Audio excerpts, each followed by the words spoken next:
Apologize about the issues. We had some slight ping issues. We did a ping check. Looks like these teams want to jump right into this game. We are at the 5.5 minute mark. The Valley is up 2 kills right now with a 1,000 gold lead. We're sitting on the second turtle right now, and we are jumping into this game. No more delay, no more mess ups. Let's get this going. Frisky, what's going on right now? Oh man, if you just saw, we caught the end of a turtle engagement that was initiated by Matilda, and she was luckily able to get out of that. And even though they didn't get the turtle, they was able to get a kill off of all of that whole engagement. So all in all, I think that was pretty good. Yeah, right now S2 definitely keeping up. You know, we have barely any gold lead. No towers have been taken yet, but we're definitely seeing some fights to this turtle. It looks like S2 not able to really contest, but we are seeing some major invade from this Uranus. This looks bad for Yukio, getting hit, able to just escape, and I feel like the dash of her and being able to get in and out of these team fights is going to be a big deal in this game right now. Oh yeah, we saw it just right then, allow her to actually escape that dire situation that only characters like her and Paquito can get out of because they have so much movement availability on their own. But we are seeing some more engages. The Valley definitely wanting to push forward, but not really able to do anything. I'm wondering if they're ever going to be able to really catch this Uranus right now. He's sitting at 1-0 right now, and he's going to be able to scale. He's going to be able to start doing some actual... he's going to be able to start taking some real damage here soon. Oh yes, and while all that has been going on, S2, Brody has been able to take all of bottom lane, and it looks like just kind of gave up on that lane and just all committed to going middle. Yeah, Farza getting the kill on to that Lancelot, and the S2 keeps coming. Brody coming in and securing another kill onto Black. This looks kind of bad for the Valley, even though they have an even playing field right now. Like, that team fight looked a little rough. It looked a little rough for the Valley. They were getting picked off. Oh yeah, and again, Brody is on some amazing rotations. He is now up top and just took that tower. And doing this is just slowly getting them that extra gold lead that actually put them in the gold lead. They're now at 22.4 while the opposing team is at 21.7. Yeah, they're coming, and look at this Uranus. Look at this man just, you know, he's not worried. He's sitting at 2-0 now, and he's really going to be able to just harass, do his job, harass. This looks bad for Red, though. Lancelot trying to get in, able to clear that lane. Luckily, you know, right now these S's, but big hit onto that Uranus. Are they going to be able to take him out? Purple coming in, Paquito securing the kill. But S2 sitting in this bush, maybe able to get something back. They get a nice stun onto that Matilda. Paquito comes in to finish him up, but not able to. Paquito now in a bad position, but able to flicker out. I love Yukio right now playing this Benedetta, you know, moving in and out, doing some damage, and then getting out of the team fight. But this turtle's up. What do you think S2 needs to do to secure it? I definitely need to think they all need to come in. You see Uranus is going to be obviously going towards Turtle, and they're actually pulling the Turtle to their side, which does help, but it looks like they're having a serious engagement right now. That big cleanup from the Valley. Benedetta just getting away, but they are able to take out Matilda and Brody. The Valley, just when we count them out, are starting to come back, Frisky. Oh yeah, you can't, as you can see how quickly these things can turn. You cannot count them out just because the situation looks dire 1 second, then the next. It's a whole different thing. Yeah, now with that middle tier tower gone, I mean, right now we're still looking at a almost even playing field. S2 does have a bit more material and towers, but the Valley has now taken almost 1,000 gold lead, and as they're doing this, are trying to steal that buff. But Marvin takes that red buff back for the side of S2. They need to watch out for those abyssal arrows, though, coming from that Selena, because they're calling it close. Oh yeah, that's just good on her part. That's usually not the one person you do want that red buff on, but you would rather have that on your side than having any resources like that on the opponent's team. Yeah, for sure. I mean, at that point, it's like, just get the red buff. Don't let it fall into the hands of that Bruno. Don't let it fall into the hands of any of their team. Farza, do what you got to do.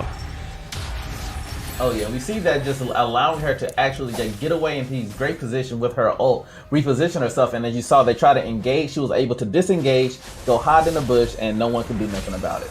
Yeah, but they try to lock down this Uranus, but the Matilda, second skill, able to get him out of there, and now he's right back in it, doing a bit more poke damage onto this Paquito. Paquito needed to disengage, which is surprising, because normally Paquito takes just about anyone up on a one-on-one. This looks bad for him, though. Brown coming in, Selena hitting that Abyssal Arrow, but Uranus able to use his ultimate and cancel out that CC and get away like nothing happened at all. And I feel like this is what we're going to see Uranus doing a whole game, Frisky.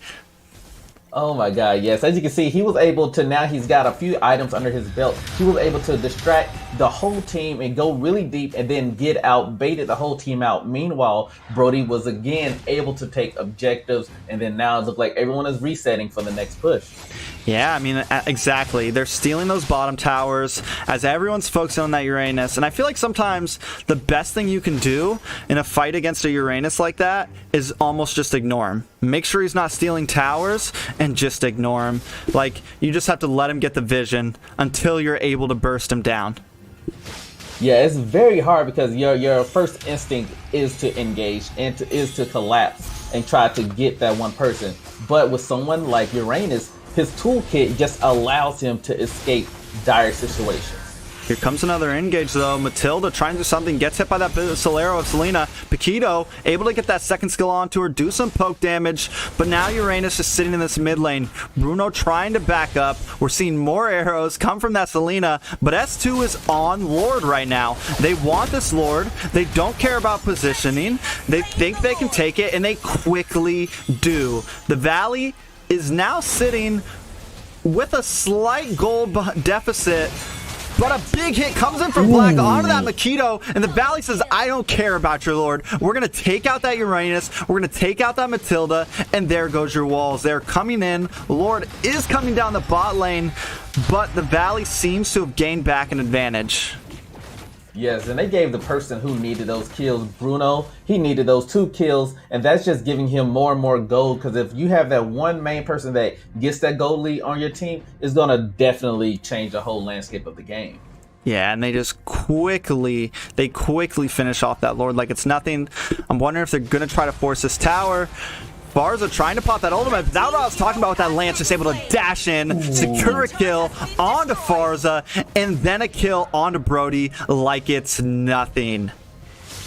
Yeah, they are quickly turning this around. As we were saying earlier, it was looking like it was in the favor of S2, but these nice picks from this jungle and from Brody, they're able to capitalize on these good moments, and now it looks like they're on the wall. Yeah, we were talking about how before in this game these teams were already kind of talking trash to each other a little bit, getting in there, and we're already starting to see it. We're starting to see one of the things we love and hate about the Valley. You know, they love to try to get in the opponent's head, and that's what they're doing right now. Big burst damage onto that Uranus. Farza does pop her ultimate to zone off the Valley, but those arrows from Selena are just coming in and locking people down. And right now, Bruno's damage is getting to where it needs to be.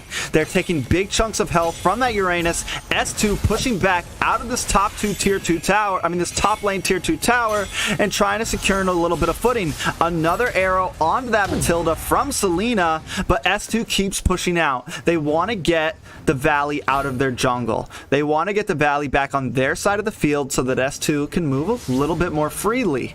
What do you think S2 needs to do to try to take this game back, Frisky? Oh man, as we just saw, they're having a lot of beautiful sets, not only with their tanks like Kufra, but as you said, with Selena able to hit these arrows on just these characters from long distance, that sets her up to set up the whole team for just an amazing engage, picking them off one by one, and that's what you need to do in this mid to late game time. Yeah, as you know, just get a pick here and there. If you can turn it into a 4v5, you can most likely win the rest of the fight, you know? So get anyone you can out of the way, and that's what Selena's going to be great at, you know? Selena's going to be great at locking someone down. Kufra's going to be great at locking someone down and getting just enough CC to where the Valley can maybe clean up. S2, on the other hand, is kind of lacking the CC. You know, they don't have a whole lot of it. They do have some durability and some burst damage, but their overall group CC is a little on the lower side. Yeah, they don't have any CC that can actually, like say, group lockdown. Their CC is more single lockdown. You have like your Brody that can only do one-on-one person. You have your Farja that can only lock down on one person. All their type of CC that hits, that does any type of stun, is only for one person. While on the other hand, you have people like Kufra, Pacquiao, they can do things to set up a whole group. Yeah, for sure. And I'm wondering, we're starting to see some of this patience. Lord's up in 30 seconds. I'm wondering, does the Valley just kind of chill? You can see they're already positioning. We got Kufra in the mid here. They're getting ready for this Lord. Do you think that S2 tries to contest it, Frisky? I believe, honestly, they should, though they need to be worrisome about that Selena and her arrows. They need to start building a little bit more durability for the mageness that's on the opposing team, so that way they can withstand either if they get caught out or they can extend engagement. Yeah, look at that dash in from Lancelot. Not even scared of the Farza. And I was saying that at the very beginning. He's going to do such a great job at shutting down that Farza. But enough of that. It looks like the Valley wants this Lord. They need to be careful, though, for this Uranus. He's starting to harass Lancelot. The only person with Retribution does go back, but a big burst damage coming in from Bruno onto that Uranus. Uranus is out of play. Brody getting some poke damage onto that Paquito. The Valley starting to back off of this Lord a little bit, but Kufra still kind of holding it. An Abyssal Arrow comes in from Selena, just misses, but Bruno wants more. He's going to keep poking away at this Lord. Here comes Lancelot securing a big kill. Paquito securing another one on Brody. S2 is falling down. Double kill to Paquito. All they have is Matilda left. Matilda having to back off, having to run away. A big finish coming in with the execute from that. Oh my god, a triple kill, even though it didn't register. Paquito cleaning up, Lord coming down towards the side of S2. They don't even need it. The Valley is going to troll and finish this game. Oh my god, that was remarkable, and it ended in such a quick flip. It looked like it was going to go the other way. You saw Lancelot literally he had no health. He had to burn his ult just to disengage. You saw Uranus coming in, but that all led into their long game plan. They set up, and like we said earlier, one by one, they got picked off. They fell into their trap, and at the end of the day, they were able to come and get that win.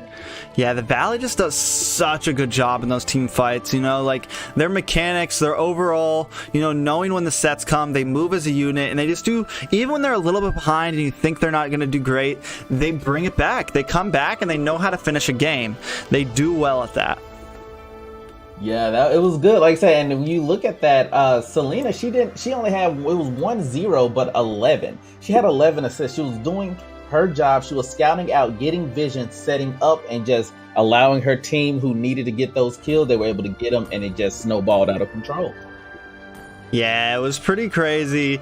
And even we've been seeing those, the burst damage from that Bruno towards the end game, and that was the counter they needed to deal with that Uranus. They needed to be able to lock him down long enough to where he couldn't, he just couldn't get his passive going quick enough. He couldn't get the skills he needed going quick enough, and they were able to take him out of the fight. And once they did, it was essentially over for any team fight that S2 wanted to hold.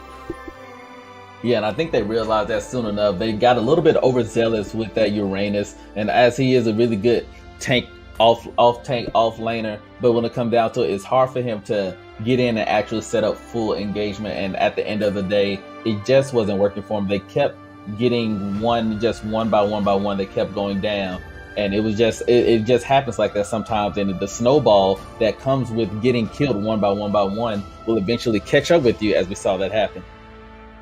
Yeah, I'm excited to see this next game. I'm wondering, is S2 gonna switch up their bans? They did kind of pick an unorthodox pick in the last one. They went for that Benedetta jungle instead.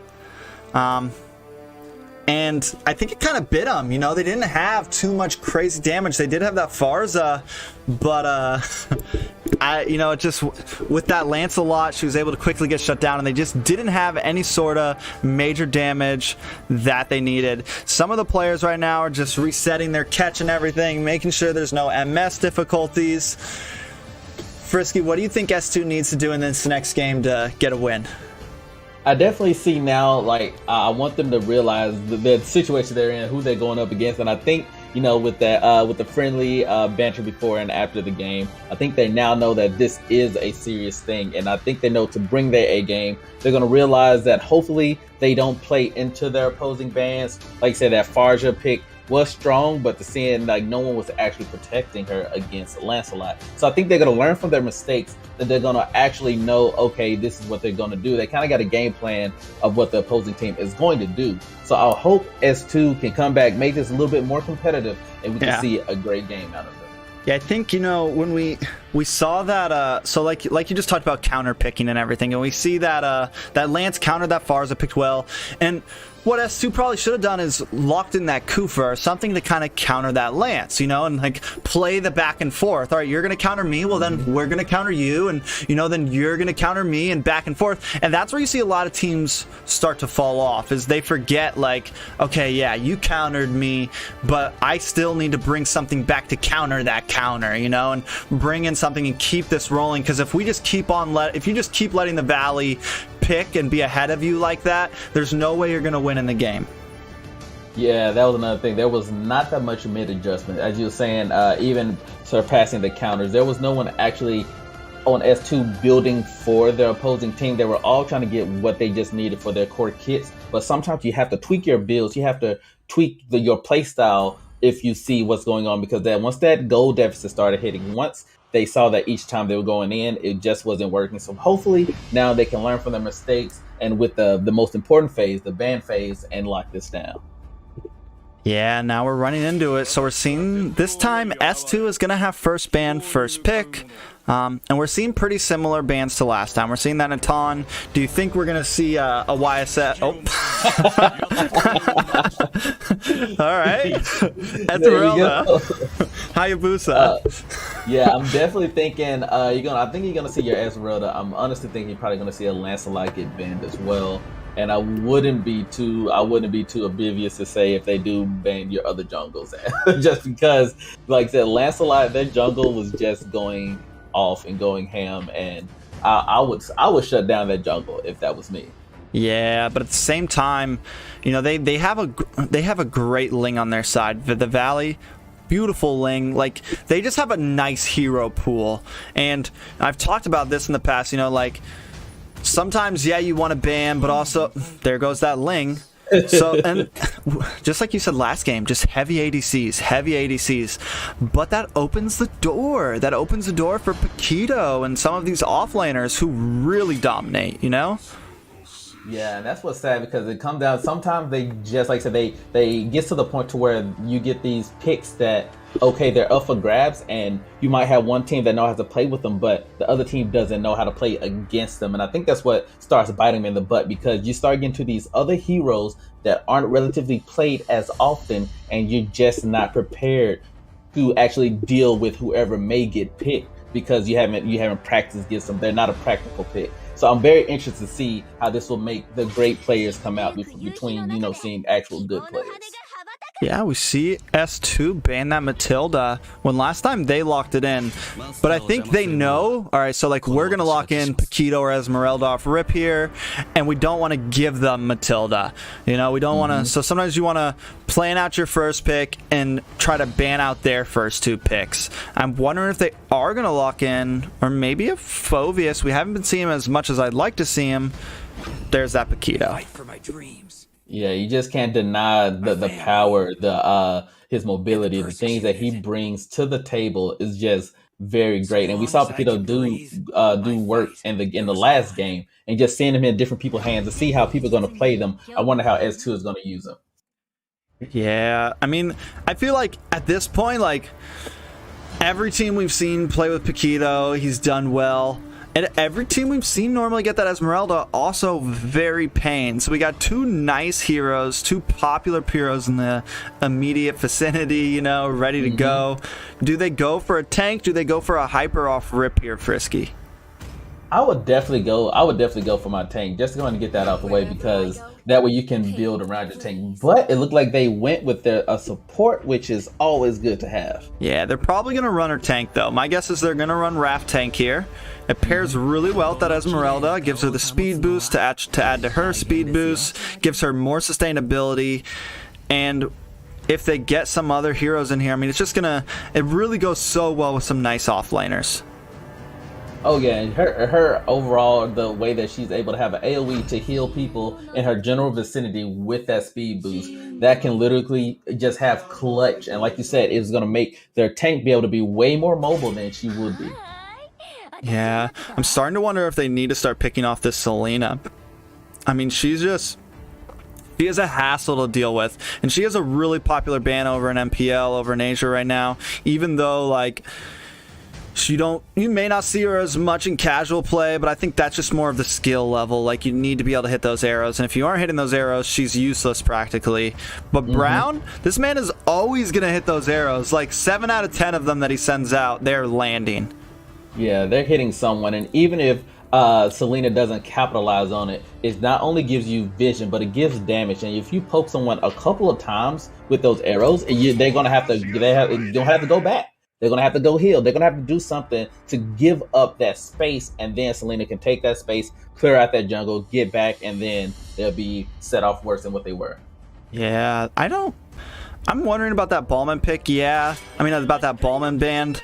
I mean, of course, they do have some, like, they do still need an offlaner, but I think I might have rather tried to ban out, like, you know, try to just get rid of as many assassins as possible and put them back a little bit, really close up their hero pool.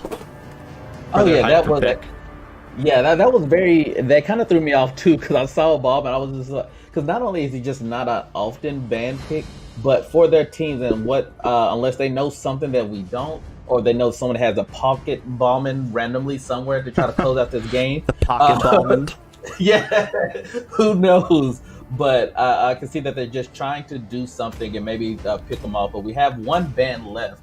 I wonder who this is going to be. I mean, with that, are they going to go for another offlaner? You know, are they going to take out go for the offlane Gold Clint?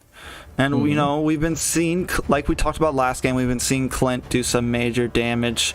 The picks are in, though. We have that Raph support tank. Or no, yeah, we have that Raph support tank because Selena's going to be support. And they're going for that Roger jungle. Definitely could see some aggressiveness early game from the side of the Valley right now.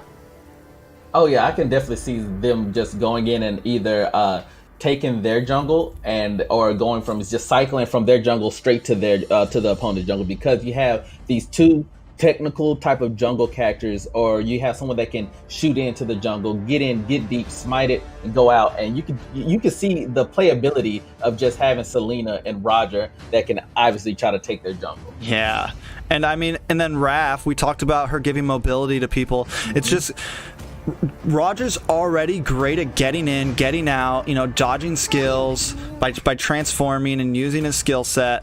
But Raph's just going to add to that, you know, like make him even quicker, make him even better at escaping tight situations.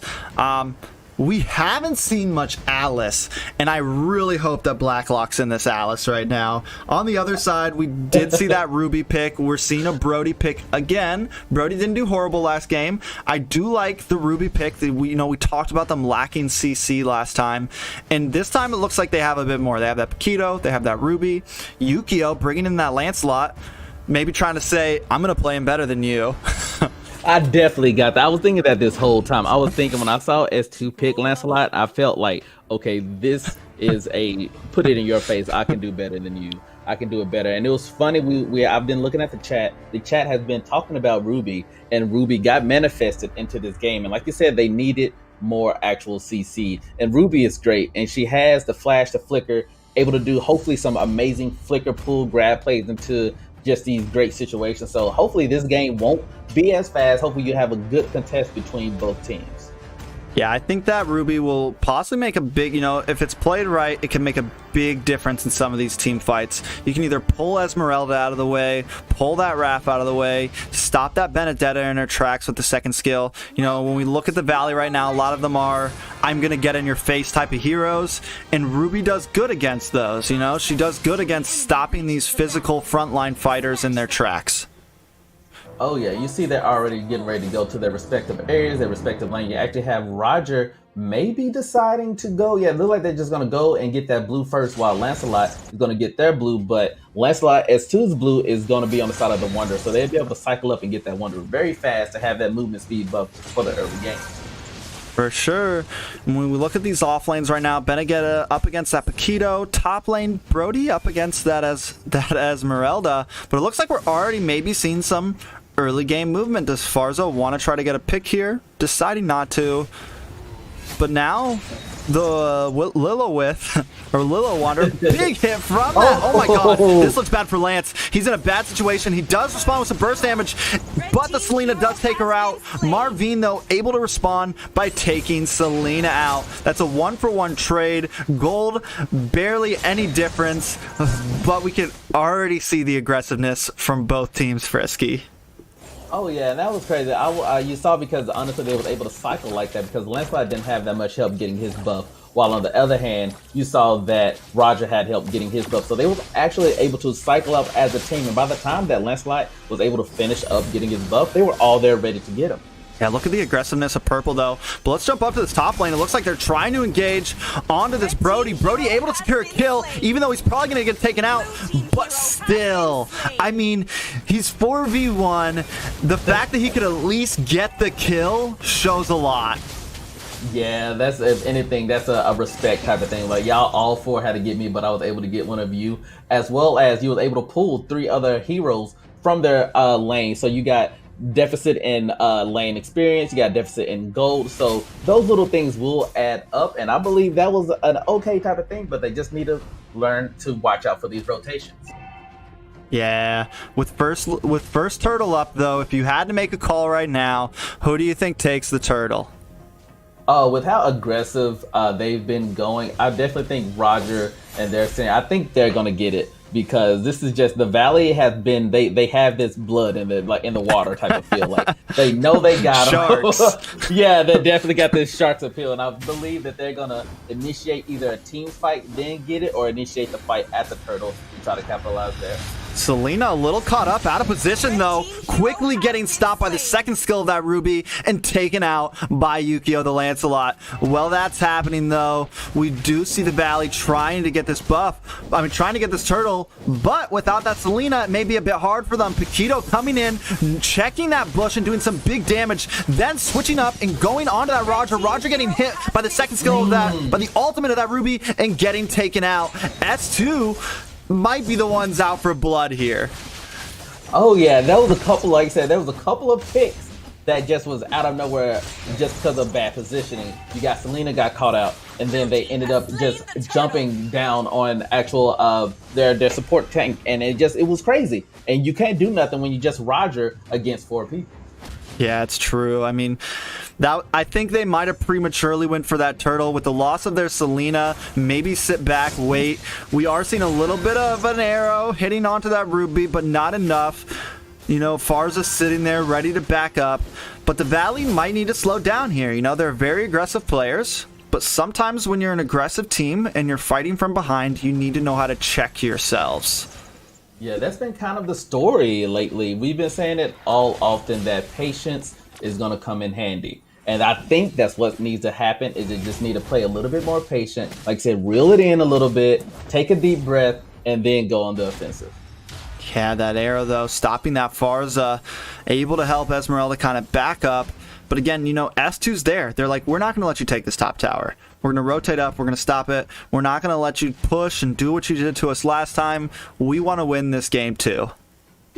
Oh, yeah, definitely. And seeing them do that, as you can see, actually, you have Benedette down there is getting that goal behind tower, and she's going to be able to get out, obviously. But it's just little things like that which is going to allow them to get the gold off of that tower, and it's just playing smart like that. And I think the Valley understands that, and it's just like, I love seeing plays where people are playing a chess instead of a checkers game.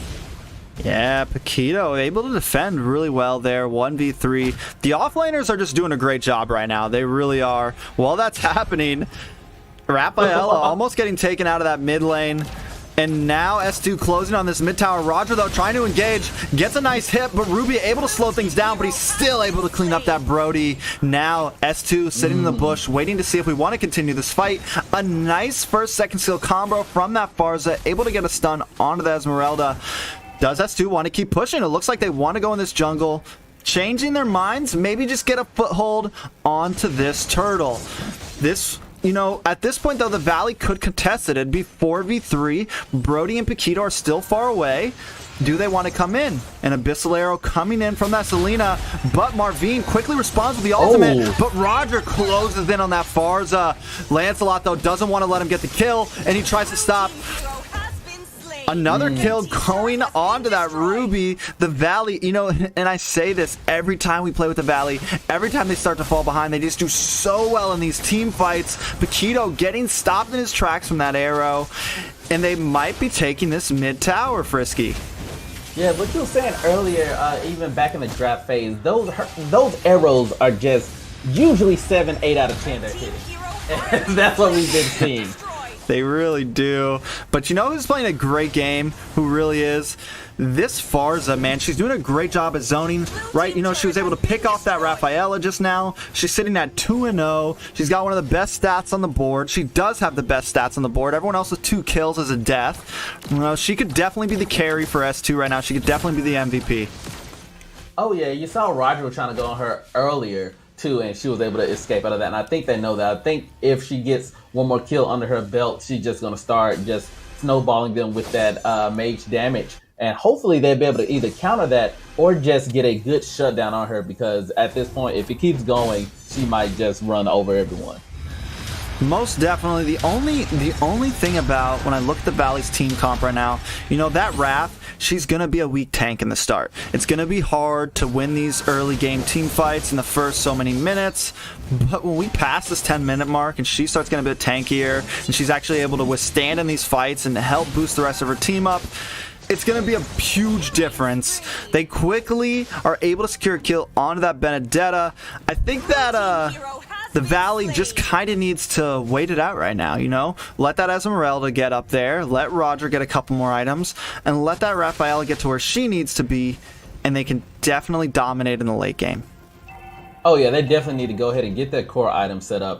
You saw Benedetta, she kind of just got out of position. They kind of circled her. I wanted her to actually go more into the jungle, maybe use that terrain to help you get away from them. But I think she just decided to, hey, let me just get them away as much as I can, because she felt that she was going to die either way. And you see everyone kind of reset. They're getting ready for the actual turtle. And I wonder if they're going to get another turtle under their belt for S2. Yeah, look at Benedetta, though, sitting in this bush. Paquito's off a nice ultimate coming in from that Ruby and picking off that Rafaela. She is just not tanky enough. And yes, while that's happening, we do see the Valley in the bot maybe taking this red buff. Lance coming into a trap here. He might not want to do this. He does have Paquito with him. A big ult from Esmeralda, but Lance able to ult out. Paquito, though, taking some damage from this Roger, having to hug the tower, but now the rest of S2 is coming to back up. Falls ulting, zoning off the Valley. Roger and Selena need to get out of here. We are seeing Ruby with that invisibility, though, able to secure an ult onto that Selena. She quickly responds with an arrow, but not able to land. Esmeralda coming out of bush out of nowhere. These fights are going. Valley maybe wanting to try to fight back here. Lancelot coming in, and like I said, that Raph is just not beefy enough right now. She is getting shattered. She is getting beat down, Frisky. Yeah, I'm looking at Raph, and he's just saying, like, her emblems, her build is just not up to the standards you want for your tank right now. And she is going to be the one that's trying to cause engagement, trying to do things, try to set up plays. But she, at level 8, she just does not have the anything, the resistance, the magic resistance, the defense, nothing to take on the whole team. And we're seeing that come into play. And like you said, this Farja is just doing wonders, and with the ability to just zone them out just like that. Yeah, I mean, she's just so behind in gold right now. When we look at her gold, she's at 3,900. I mean, all of Team S2 almost has double her gold, so she's just getting burst down. The Valley really needs the rest of the team to pick it up, and as we say that, Roger securing a kill onto that Paquito. Are we going to see a bit more of a fight? He does get a nice pick, couple hits. Esmeralda coming with a big ult onto that Ruby. Ruby getting taken out by Roger. Roger quickly runs through the tower and takes out that Farza. The Valley, again, denying the odds and taking these team fights even when they're behind. Yeah, we was talking about her, and she was actually able. Raph was actually able to land a actual ult, and now look at this. It's turned like a totally different game. Yeah, the Valley, you know, they do such a great job at playing. You know, just their team fights. They, you know, backing off, re-engaging. Even when they're coupled, even if they're 1,000, 2,000 gold behind, they can still compete in any 5v5. Yeah, see, this is the high tier plays. This is the high mentality that you need to play at this level, because usually you'll have people already wanting to give up, already wanting to quit, but sometimes you just have to reassess the situation, take a deep breath, and play it out. And we've seen that they've done that, and now it's going into a whole totally different game. Yeah, looks like they're not too stressed about this Lord. At this point, let's just take it and use that to capture some other material around the map, get our jungle, farm up, and see what we can do. Yeah, like sometimes you just gotta use that not as a, hey, we got Lord, let's end it, but hey, we got Lord, let's use this opportunity to catch up. Let's use this opportunity to get what we need, to get the jungle right, to get the lanes right, to get the minion waves reset, and then we can go from there. We are seeing a bit of an engage here, though. Lance trying to go in, but Benedetta chases him down, comes to the tower, gets locked down from that Brody, though. But we do see Tripping's Ruby looking a little rough. Farza doing a great job at zoning the Valley out of that, but it just shows the aggressiveness of the Valley. And while all that's happening, Lord is in the bot lane. Farza, a little out of position, gets taken out by that Roger, and the Valley not only gets the kill, but takes another tower from S2. Look at that arrow from such a distance. Paquito, all of the Valley ulting down on him and just demolishing him. Oh my god, that is beautiful. I don't know if you guys just can understand just what happened, just how they're able to feed the right person these kills, and getting these high kills on these people that have a high gold bounty basis because they haven't died, but they have those kills on them. Like Farja was able to get those on your right people that you need them, and they just cycled through. And then, like you said, that arrow hit from such a distance, they didn't even know it was coming. Yeah, do they end it here, though? Ruby getting a nice ult, but it's just not enough. The damage is just not there from S2 right now. The Valley playing aggressive, pushing in, splitting up now, clearing some of this wave, so that way the next wave of their minions can do something. And every time Paquito tries to close in on the Selena, she's there with an arrow. She's ready to stop him in his tracks. Esmeralda coming with the ultimate, Farza zoning off. I mean, at this point, all S2 can really do is just zone them out of their base, and they do have the capability to do that right now. Oh yeah, they can definitely play a turtle game where they can keep them at bay and keep them from taking any of their last turrets that they have. But now you have Raph is getting a little bit more under her belt.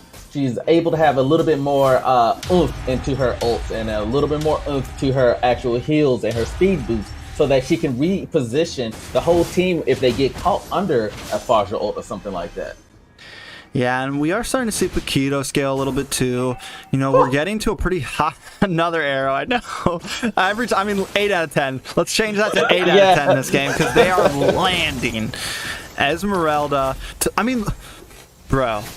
The fact that Brody can barely take her down, I mean, it just shows how far ahead the Valley is right now. You know, how big of the item difference is. And even though it's only 3K, that's a big deal. That's an item and a half. That's 2 items, you know? And at the 14-minute line like this, where we've been seeing the Valley be able to win team fights when they're behind, let alone beat them while you're ahead. Yeah, and like I said earlier, you got the right person getting the kills on the Valley. You see Roger with 10-1-2 right now.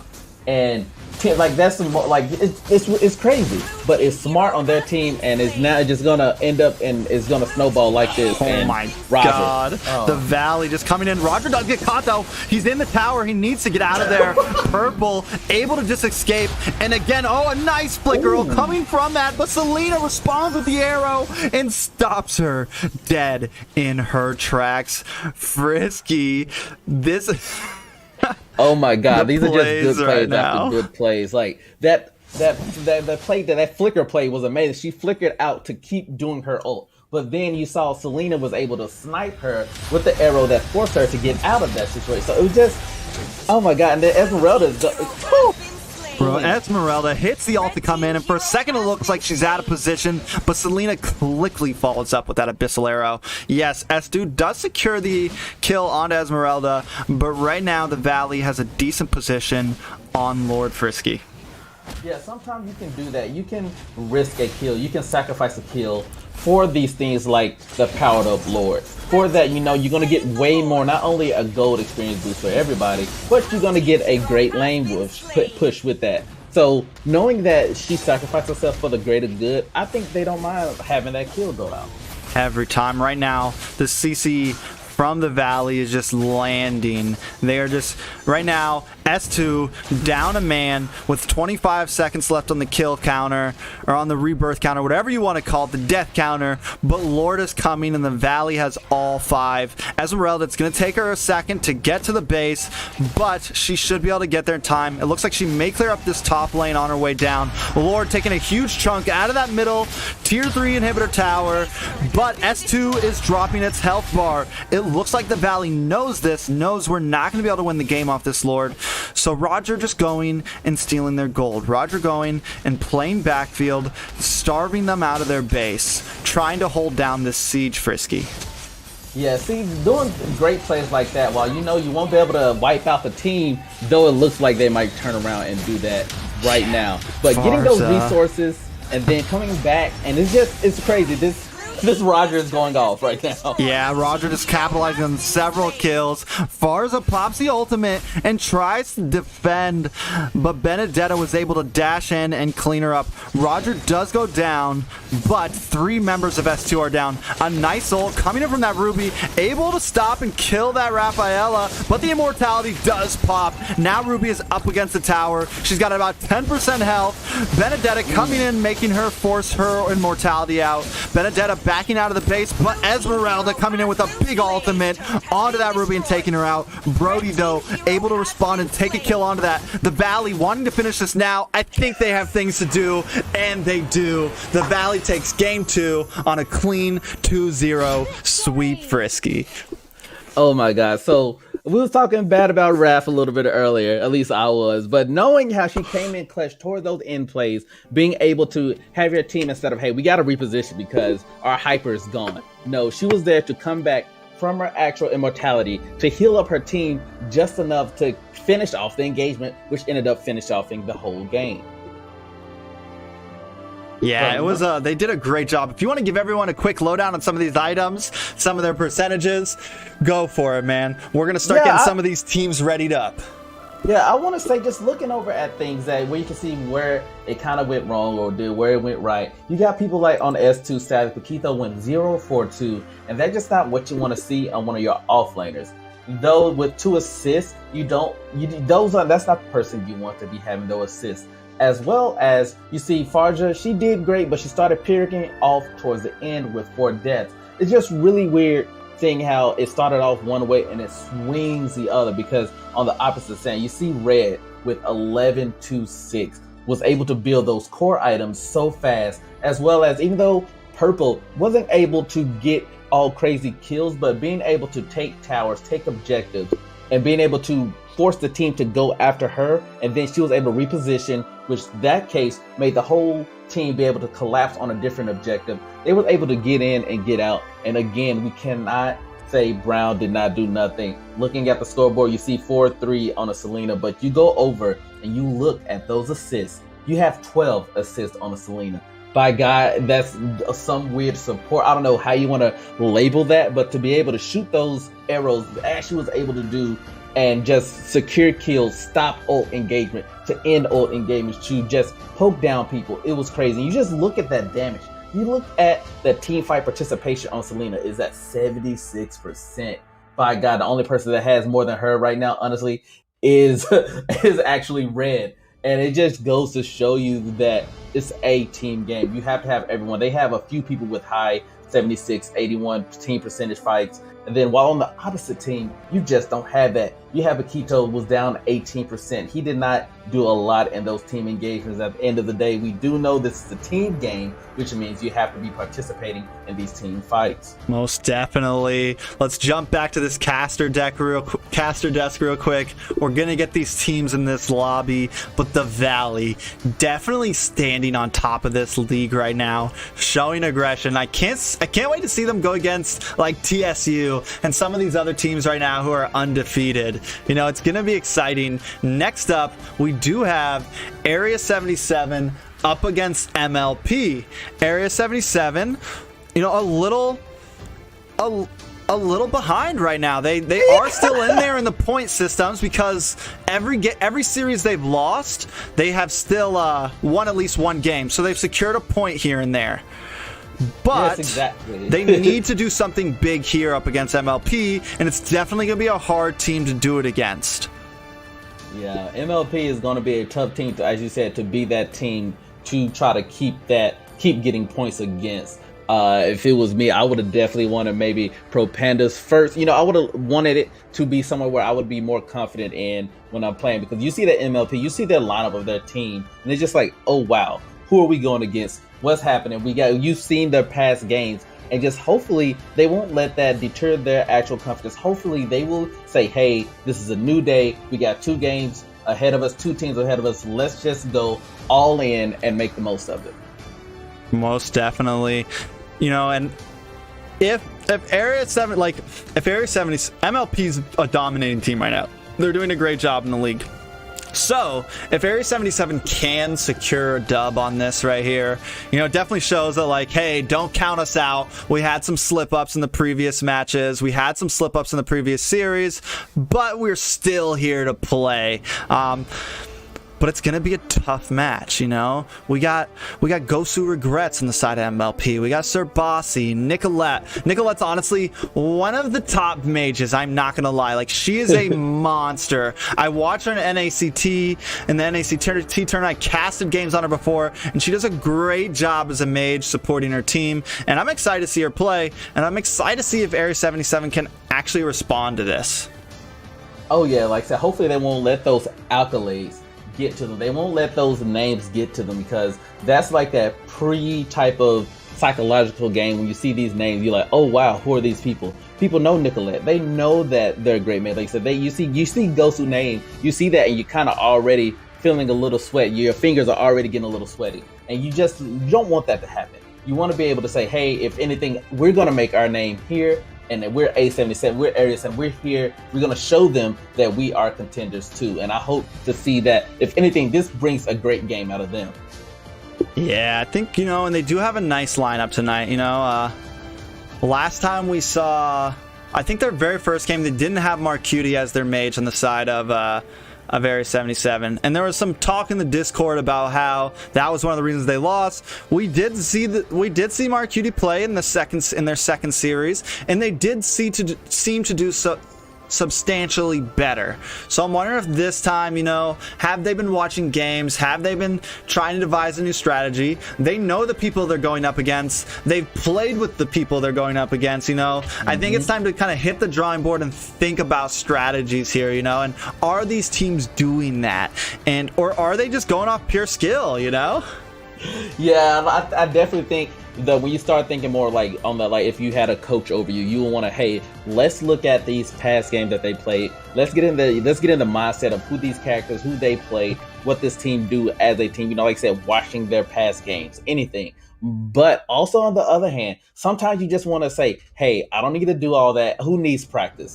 Who needs, like Ira said, who needs to practice? We don't need to do that. We don't need to look back and see. We got this, because they're just that confident in their skills. And like you said, with Marcuti being able to come back and show a significance better for the team as their mates, I think that it will definitely bolster the whole ranks of everyone, and they will know that we can do this. Most definitely. It looks like we're going to jump into the game very quickly. We're going to take a quick 2-minute break before this game starts. Make sure the teams are ready. Make sure we're not going to have to take any pauses. So we will be right back to the death soon, right back to the draft. Stick around. Don't leave. This will be a fast break.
I tolerate no invaders! Yeah!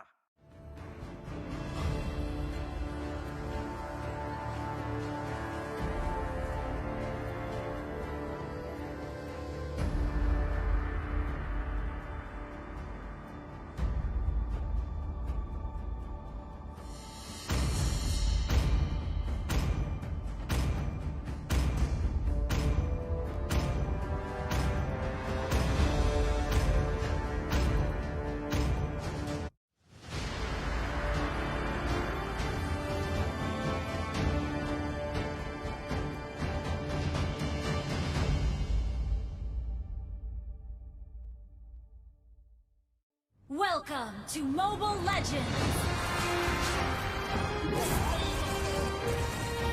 5 seconds till the enemy reaches the battlefield. Smash them! All troops deployed!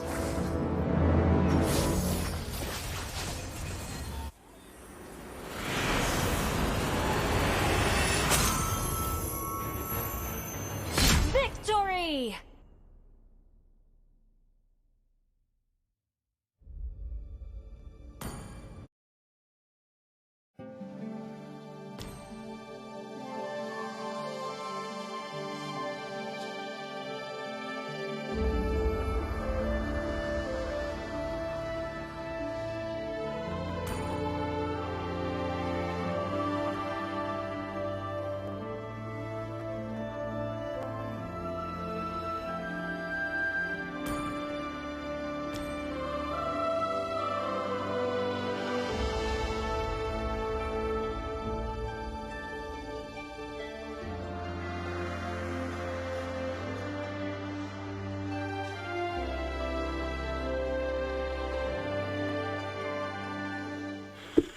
All right, the ping check is up. We are ready to go. Both teams feeling very comfortable. I'm excited for this match, Frisky. I'm really excited.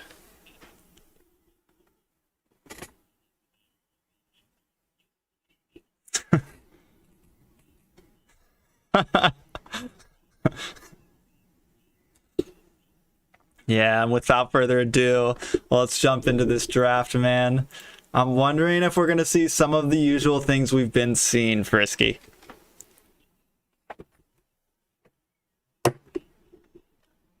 You see now that NA has their own meta that's starting to form and shape perfectly, with Hayabusa being on the pick first. Yeah, we're seeing the Hayabusa ban immediately. He's definitely been a really popular ban this season. Seems like, I think since his revamp and since his rework, he's been a really hard to deal with. His damage is up there. He looks good, you know, and I think a lot of these teams just don't want to deal with him. Yeah, just trying to lock him down can be a tough, because it's always trying to figure out where they're going to be at, you know, where he's going to land. And sometimes you don't want to deal with that in the middle of a fight. And the best way to stop all of that from the beginning is just to ban him outright. Yeah, seems like we had a couple mic issues. Your mic is on though now, Frisky. Oh, it said no sound. We got it though. Everything's good. All right. Yeah, because I just saw that too. Switching scenes is hard, guys.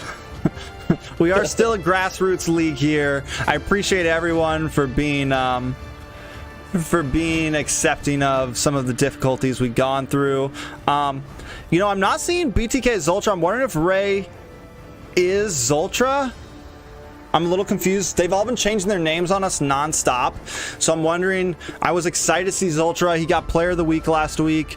We had a little comp video of some of his things going on. People are loving it, you know, and I'm really excited to see some of his tank plays. Oh yeah, guys, Zultra is definitely just as a tank, man. I just love seeing those plays because he can utilize any tank. Can be just in his hands is just amazing and seems OP. But that's the thing, any character can be OP if they know how to use them. All right, so we have some confirmation. Ray is Zultra. I don't have to cry now. I get to see some sweet Zultra plays. But still, I don't want to count out Area 77. You know, I hate to be biased, but I'm an A77 fan, man. You know, I've been a fan of them. Some of their players have played in some events that I've hosted before. And even whether they win or lose, I got their back. But they are up against a hard wall here. They are up against MLP, and MLP is a mean team to deal with right now. Oh yes, and you see that we have like Wise S band, Paquito band, Ling band, so you Luna band. You're seeing the more familiar bands that we've come to know during this league, that these league tournament matches, and now it's going to come out to who are they going to pick, and I'm so curious to see what A77 or Area 77 has to go with their gut pick, or they're going to go with something that's more aggressive I'm just really excited for this. As we see, Esmeralda is the last to get banned during this first round. Yeah, you know, and I really want to keep pointing out these YSS bans. He is becoming a major ban. You know, he's like, we barely saw him banned at all in the beginning of this league, and now he is almost always banned. Lunox, definitely done something we didn't see in the last series, but definitely an important pick off. We've seen her melt these tanky heroes in the off lane, just annihilate them. Area 77 quickly locking in that Lilia. Not a horrible pick. She's not really someone that you have to worry about getting like countered. She's just she's kind of like Farza, just a decent pick, and it gives Area 77 the ability to not be countered immediately, kind of like play by what MLP wants to pick. Oh yeah, definitely Lilia was a safe pick because you're not going to worry about countering in or countering out of her. So on both sides you can see, hey, we get this pick, they're not going to try to counter it, but we can kind of see what their two picks are. And as heavy we saw, hitters. Yeah, you got Matilda and you got Phobius, and it's just like, wow, they got these heavy hitters for the outlane, these tanky people, these people that can use and get around everywhere, and it's going to be hard to see how they counter this. Yeah, it looks like they're coming with some bulk of their own. And I mean, that Esmeralda's gone, so you can't use that against Phobius. So the goal right now is, let's pick some people that do some nice damage and don't need a dash. I think Baratz is not a terrible pick. Honestly, I think a Bane would be a decent pick right now. Or anytime on the side of Area 77. He can do some heavy damage, and he doesn't have to dash to get in. He doesn't need to use anything like that. So another decent counter to Phobius. Oh yeah, you see, you got these. They kind of countered into themselves per se. It's just going to come down to who's the better with who, because on paper you see, hey, you got these two good characters. Nonetheless, Roger is good, Uranus is good, but they have the key parts of their kits are things that will play into Phobius, and you don't want to be playing into that ult, giving him more shield because you don't have an Esmeralda or somebody to eat that shield. So you're just going to be making him stronger as you try to escape or just move around to get to their back lane. So I'm very curious to see how this is going to play out. Yeah, me too. I'm wondering, I mean, it's going to definitely be tough up against that Phobius. It's going to be real tough. It's always tough going against him. We've seen so many teams have issues when they're fighting him, because I mean, it just really drops your hero pool, and it makes you, like, if you do still want to go for the dash heroes, if you still want to go for those aggressive high mobility heroes, you need to be careful, and you need to make sure you're picking off that Phobius, or at least, you know, like, being ready for when he comes in. Yes, exactly. And then one other thing is, now that they do have Phobius on their side, they can kind of build a team around him. You see, they got a Granger who is, you know, notorious for dashing everywhere. And now they don't have to play. Now they have him, and they're like, okay, we can just pretty much have free reigns on who we want to pick because we got this great character we can build around. So it's coming down to the next ones, and we see an Alice ban. I don't think it's a horrible ban. Take off that off lane, and yeah, we haven't seen her picked much, but she still can be viable, and she's good at getting that back lane. She's great in jungle areas. I'm wondering what Area 77 is going to go for. Start taking out some mages. I don't think it's a bad ban. You know, maybe just really try to focus on this Nicolette, take out the Eve, maybe take out Farza next. And, I mean, what else can Nicolette really run after that, you know? Yeah, with someone like Nicolette, you do not want them to have a Eve in their hands, because we saw earlier in these past games where Eve shut down so many people because she was able to just have a great area of control. She was able to either keep you in or lock you out. And that's just something you don't want, that type of power in the hands of Nicolette, and I don't blame them for banning Eve either. Yeah, I'm hearing some people talk about how a Jawhead pick would be decent. And honestly, a Jawhead pick for the side of Area 77 would not be bad. You throw that Phobius out, you throw that Matilda out, and you kind of help protect your back lane. I think it would possibly be a really good pick here from the side of Area 77. Oh yeah, that wouldn't be too bad. The only worry I would have is if, with Jawhead having his a dash ability of his own, and also just out of instinct, you might want to throw one of your teammates out of a situation, and then that will proc Phobius ult as well. That's true. That's true.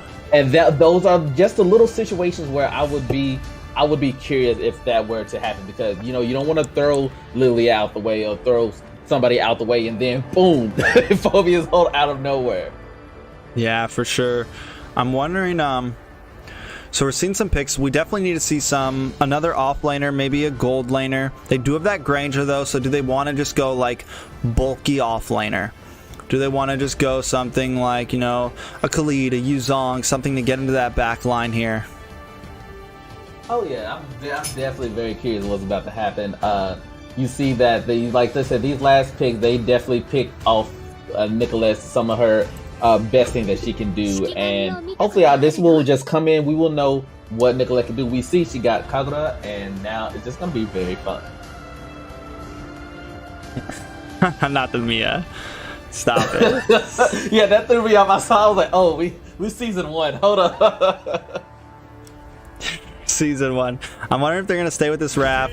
We see that Clint come in. We know we've been talking about him. We've been seeing him getting banned. Nice burst damage. I think that'll be a great, you know, he'll be able to do some major damage against that Phobius, and as long as he's smart and doesn't use his dash too early, it may work. They do have a pretty decently distanced team, but that Kaja pick could be bad for the side of Area 77.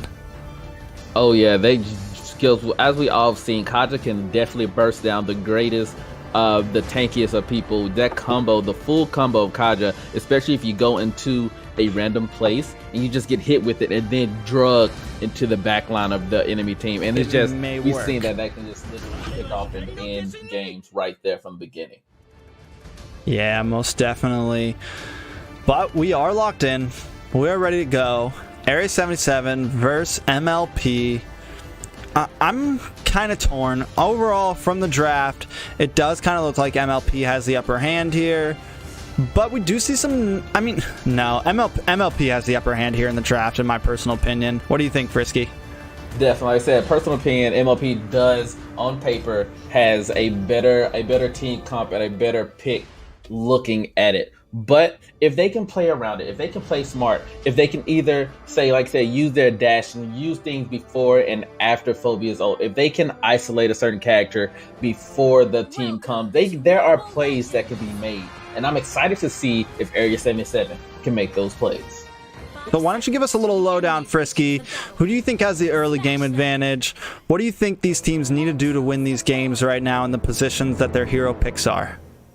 So as you can see, we see everybody that already engaging kind of early in the mid lane, just to probably see who's going where in the jungle, who's going to be doing what and where they're going to be positioning at. You see Granger is at their red, and you see everyone is at their respective red, and it's just a good fill out right now. 2 mid, you got them playing with each other. No one is helping their respective jungle, so it's going to be a slower jungle phasing going through here. So you're not going to be worried about somebody reaching level 4 off the base. But it looks like they trying to get Secure Wanderer for their actual Roger, which will give him that speed boost to get around and rotate correctly for the team. I love the way that this Clint is starving out Kaja right now. He's like, nope, I'm not going to clear the wave. I'm going to make you get as little EXP and gold as possible by keeping you under your base. A good play. You know, sometimes you have to make a choice. Like, do I want to starve you or do I want to push do I want to clear so I can rotate early? And he decided to go for the starve, and he's doing some big damage on the top side. Lilia collecting first blood off of Ray.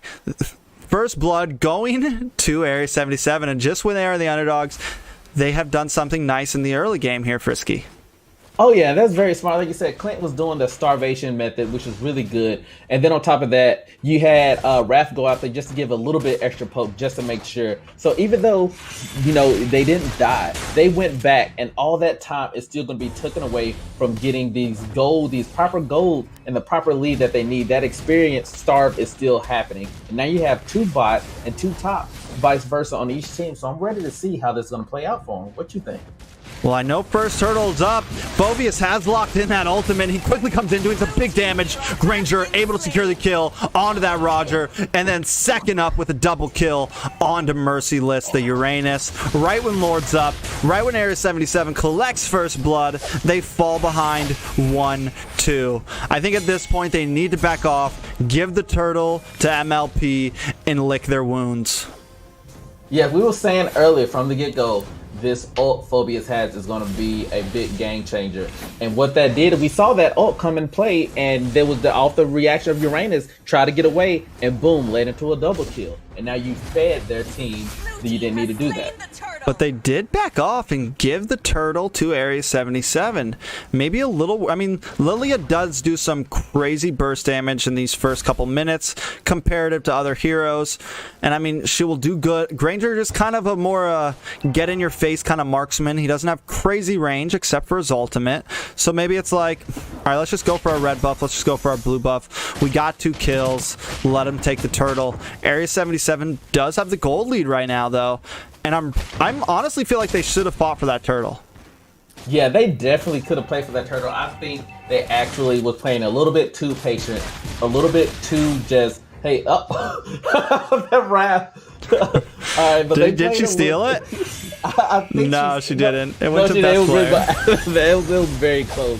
But yeah, no, it was just like, I think they played a little bit too passive on that because they could have got it. They had a manpower, but sometimes they maybe would just, hey, let's just collect what we got. We got the kills. Let's back off and, like you said, clear out our jungle and then regroup for the next assault.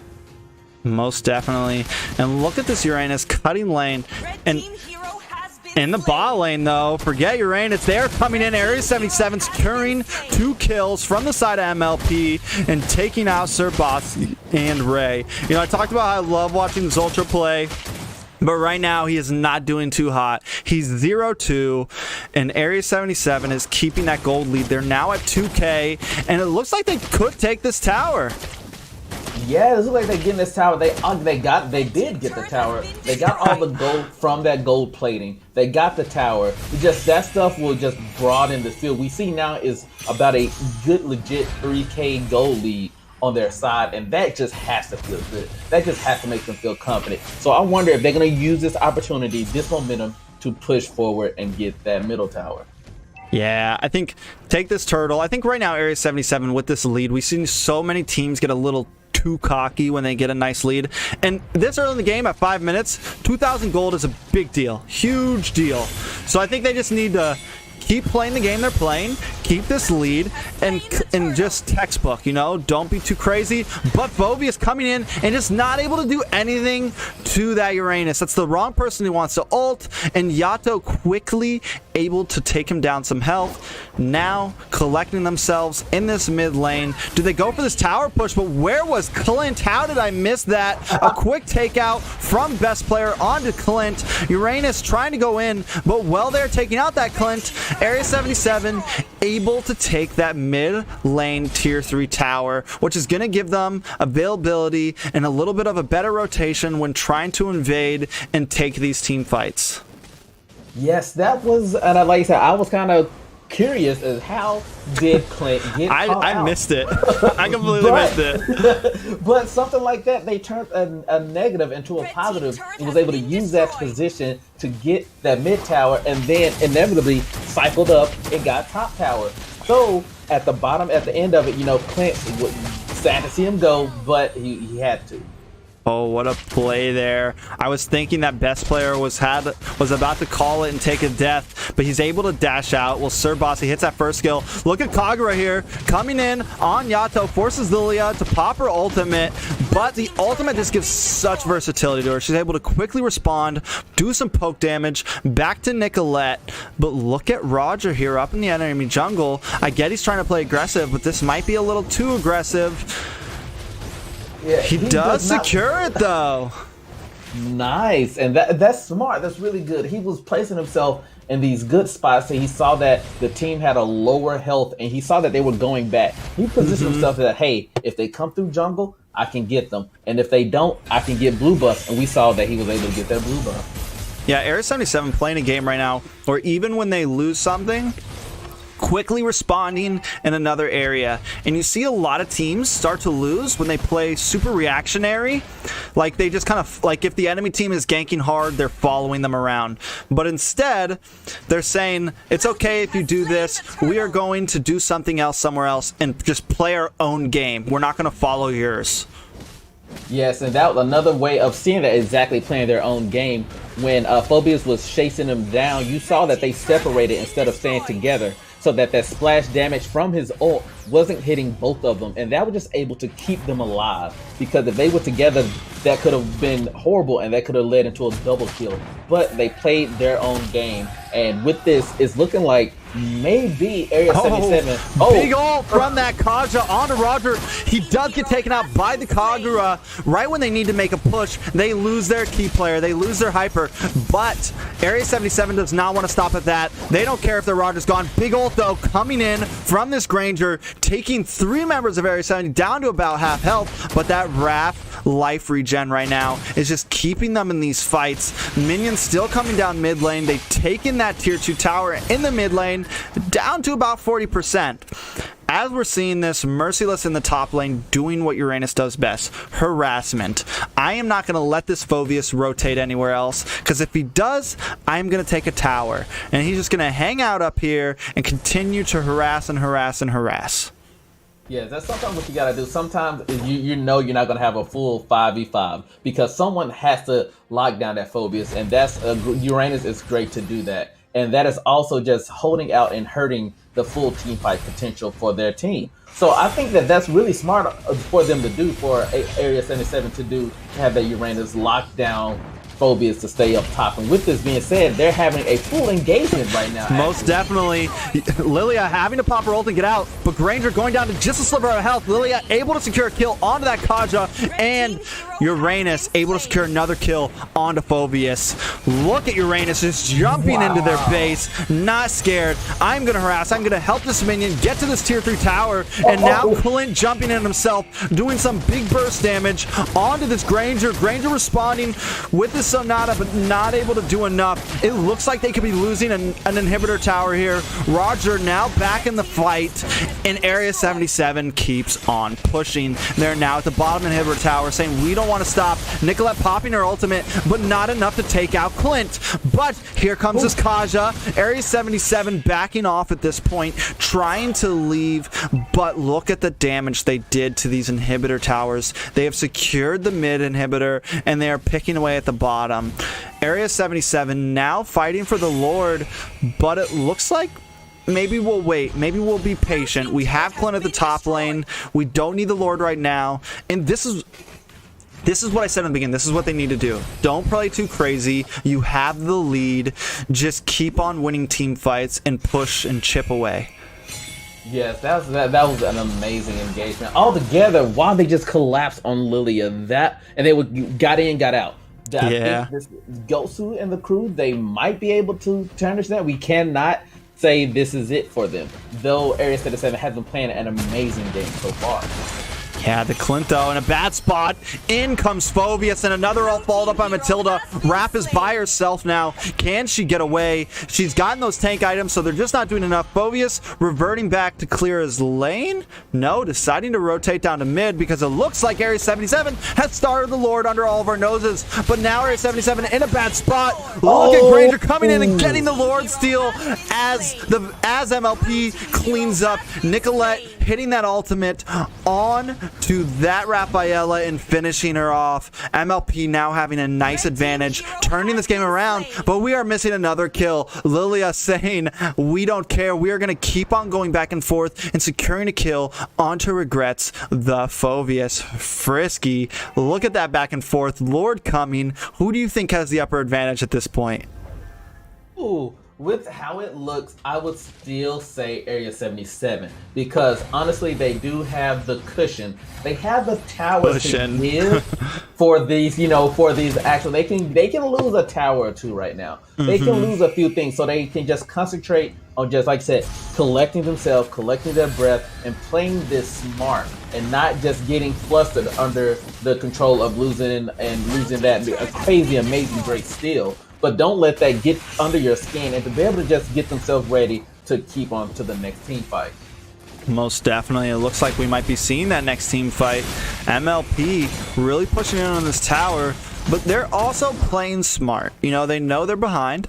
They got a top tower from that Lord. And just the fact that they can steal that Lord, you know, just the fact they were able to come in and take it and stop Area 77 in their tracks, slow down this match a little bit, give themselves the opportunity to breathe a little bit and maybe get some more gold is a pretty big deal for them. You know, it was looking really rough, and because of that one Lord take, you know, we're kind of evening the playing fields. The gold lead is barely anything at this point. MLP back in the game. Oh yeah, this is, like I said, this is just coming down to being a great North American match, and these two teams, they are here to play. They're not letting 1 or 2 or 3 mistakes stop them. They're not letting an amazing steal of the Lord stop them. They are giving it their all, and this is what this league is all about. And I'm super excited, and I'm super proud, honestly, that Area 77 kind of had them on the ropes. It's kind of an underdog story, and I'm just loving this right now. Yeah, I'm really hoping we get to see some great games here. And at this point, Area 77, you know, I mean, they're prepping for this Lord 100 seconds early. They know, like, the positioning of both teams looking good. Overall, like, this is a great game. I mean, it's both teams just doing an amazing job. We're not seeing any, like, we haven't seen any real bad plays. Yeah, Area 77 probably should have stopped, but here comes Clint doing some big damage on the Nicolette. Forget what we were talking about, because Area 77 wants to push forward. Look at the burst damage coming onto that Matilda. Granger following up on the second skill, and he quickly returns back, hitting some huge damage, popping his ultimate, but not able to finish off that wrap. Now we are back. Lilia forced to pop her ultimate. Phobius ulting in on himself, hitting hard on that Lilia, but he is alone now. An ultimate coming in from that wrap stops the Phobius in its tracks, and Yato secures the kill. Alberto now closing in. Can he finish off best player? He says, no, I'm going for Ray. She responds with an ult. That might have been a bad play, though. She's getting hit, she's getting taken down, but best player comes in and cleans out Merciless and Alberto. Here comes Clint, though, following back up. The back and forth is insane. Lilia getting a double kill. The Valley now down 4 players. Matilda all on her own, up against their last base. Area 77 may take this game. They're focusing the tower. They don't care about the Matilda. We want a win. Wow, Lilia clutch, can we say? That was amazing. Those lands of her ult, those lands of how that move stacks, and you know, if you get that burst right in on her first skill, it was just great. And oh my god, that was just amazing, just watching that all unfold. But we see, even though 11-11, Area 77 has came out on top. Area 77 gets their first game win of a series. Area 77 here to play. And Lilia, man, she got MVP in the game, and a lot of times I call MVPs for different players, you know, but she deserved that MVP. She did a great job. Yato got me a monster, man, just coming in and holding those team fights down. Even when we thought she was going to be out of there, one of that last team fight when she had to pop her ultimate real early, just able to turn things around. I'm wondering, team fight participation all the way up. Hero damage, 29%, most hero damage except for Clint. Clint also did a great job. Yeah, Clint did come in clutch. Like I said, we were saying about Clint earlier, just saying that even though how he scales, sometimes he might be a little bit slower than the usual, but if you just leave him alone and let him get the gold, those core items, when they come in, he shows up and he does damage. And if he hits with his first skill, all of that shoots off, and then his passive goes off, he is going to do damage and he's going to hurt you. And that's what he did. And I just got to give a shout out to actually A77, Galaxy QT, and they were able to just use 91% on the team fight participation. We able to see that skill that Raph can lay down to not only heal, but to get your characters out of these dire situations because of that speed boost. And that came into so many situations where it would have ended the fight. But Raph saved everyone. Most definitely Raph. And we've seen kind of Raph be iffy the past couple times, but this time, great job. I mean, overall, we were kind of doubting Area 77 in that draft. But they won, and they showed that, like, it doesn't matter if we look like we're out draft. We're here to play. I'm really glad they did a great job, but we can't count MLP out yet. And it looks like these teams are ready to go. So without further ado, let's jump back into these drafts, Frisky. Oh yeah, like we said, on paper and while in practice, those could be two totally different things, and that's exactly what happened. On paper, they looked like they were going to be a little bit better suited out, but in practice, on the game, when it came down to it, it was a totally different story. And I'm honestly proud that 877 just proved me wrong, and they are here to play. And could they turn up with a bigger even upset if they can sweep? Yeah, if they get a sweep here, it puts them back in the league. Not only does it put them back in the league, but I feel like it puts them back in the view of, like, okay, maybe they have a chance here. You know, like, it's going to put them up in some points. They'll get 3 points off of a 2-0 sweep. And they've already been getting even though they've been losing, they've been getting a point. Because they've been losing 1-2, 1-2. So they're not like the last team on the roadmap right now. So what they need here is a clean sweep. But I mean, MLP are some monsters. I definitely think they'll come back, and I don't know if we're gonna see a clean sweep here. I would love to see that, but I don't know if it's gonna happen.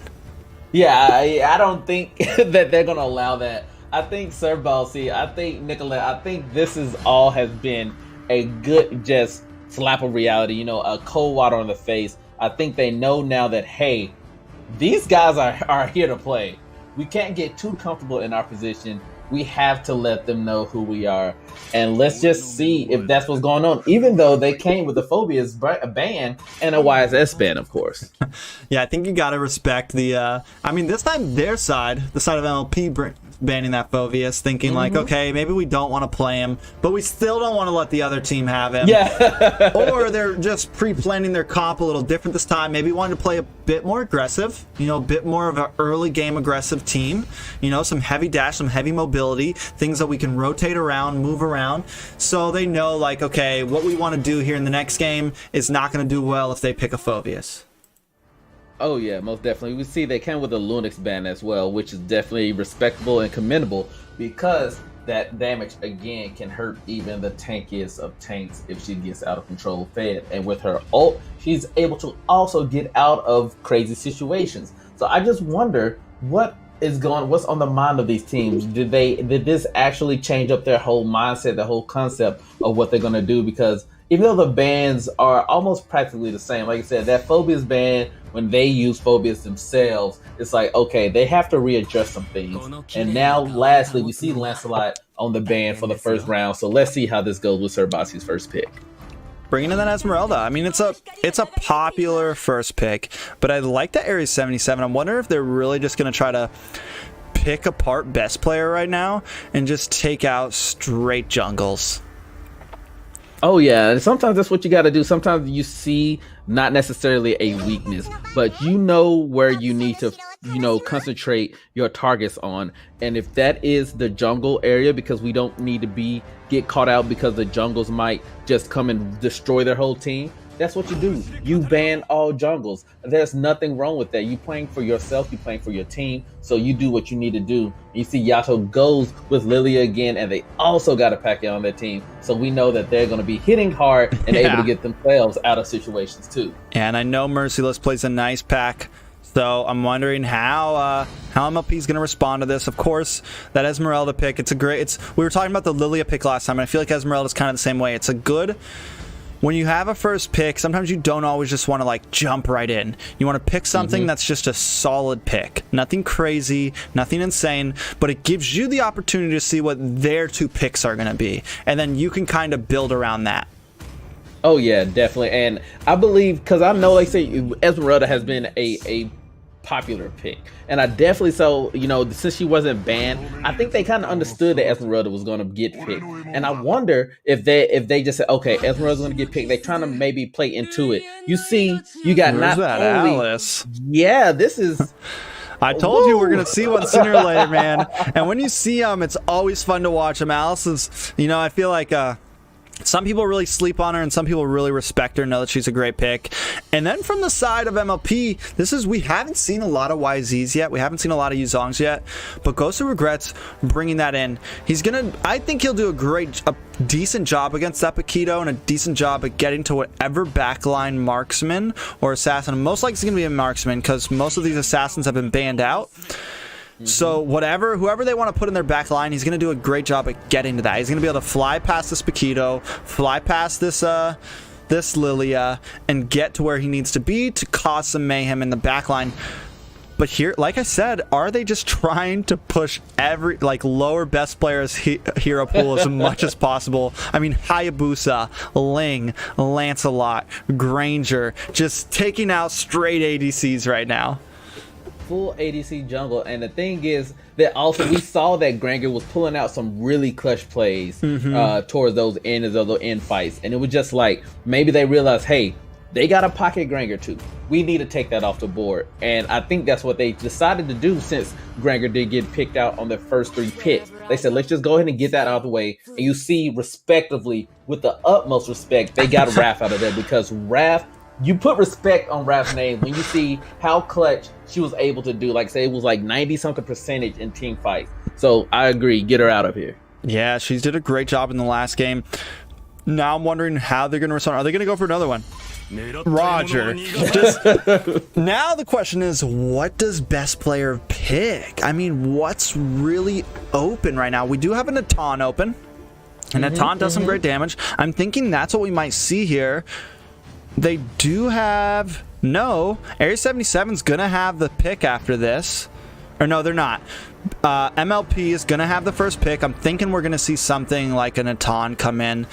But by doing this, Area 77 also closes their own hero pool. Yes. Because they haven't locked in a Hyper yet. They haven't locked in a jungle yet. So what are they going to pick? This is interesting. This is definitely getting down to the wire, and even saying that, you see they're even deliberating this. It's coming down to the last seconds of what's about to happen, and Kufra. Okay, pick out some tanks. Not a terrible ban. No, they do get the first pick. I think they need to lock in a Hyper here. If they pick up a Dane, it'd be the first Badang we've seen in the league. Probably one of the first Badangs we've seen in the NACT tournament. Oh, he's playing with Matilda. Okay. I almost forgot she was still open. A good pick, but it's going to be a little bit rough against that Esmeralda. Oh yeah, like I said, even though, like I say, the things that she can do is great, but you have to worry that they are picking into their own type of, like you say, they're picking into themselves. It's going to be bad because Sir Bossy can use that shield that she can give to everyone, and it's like, are you just feeding Sir Bossy? Are you just going to be giving them playing into their field, playing into their game? But we thought the same when they had Phobias, so who knows, honestly. True, and right now, I mean, there's not much. I'm wondering if we're going to see something like, someone said it, a Bane jungle here.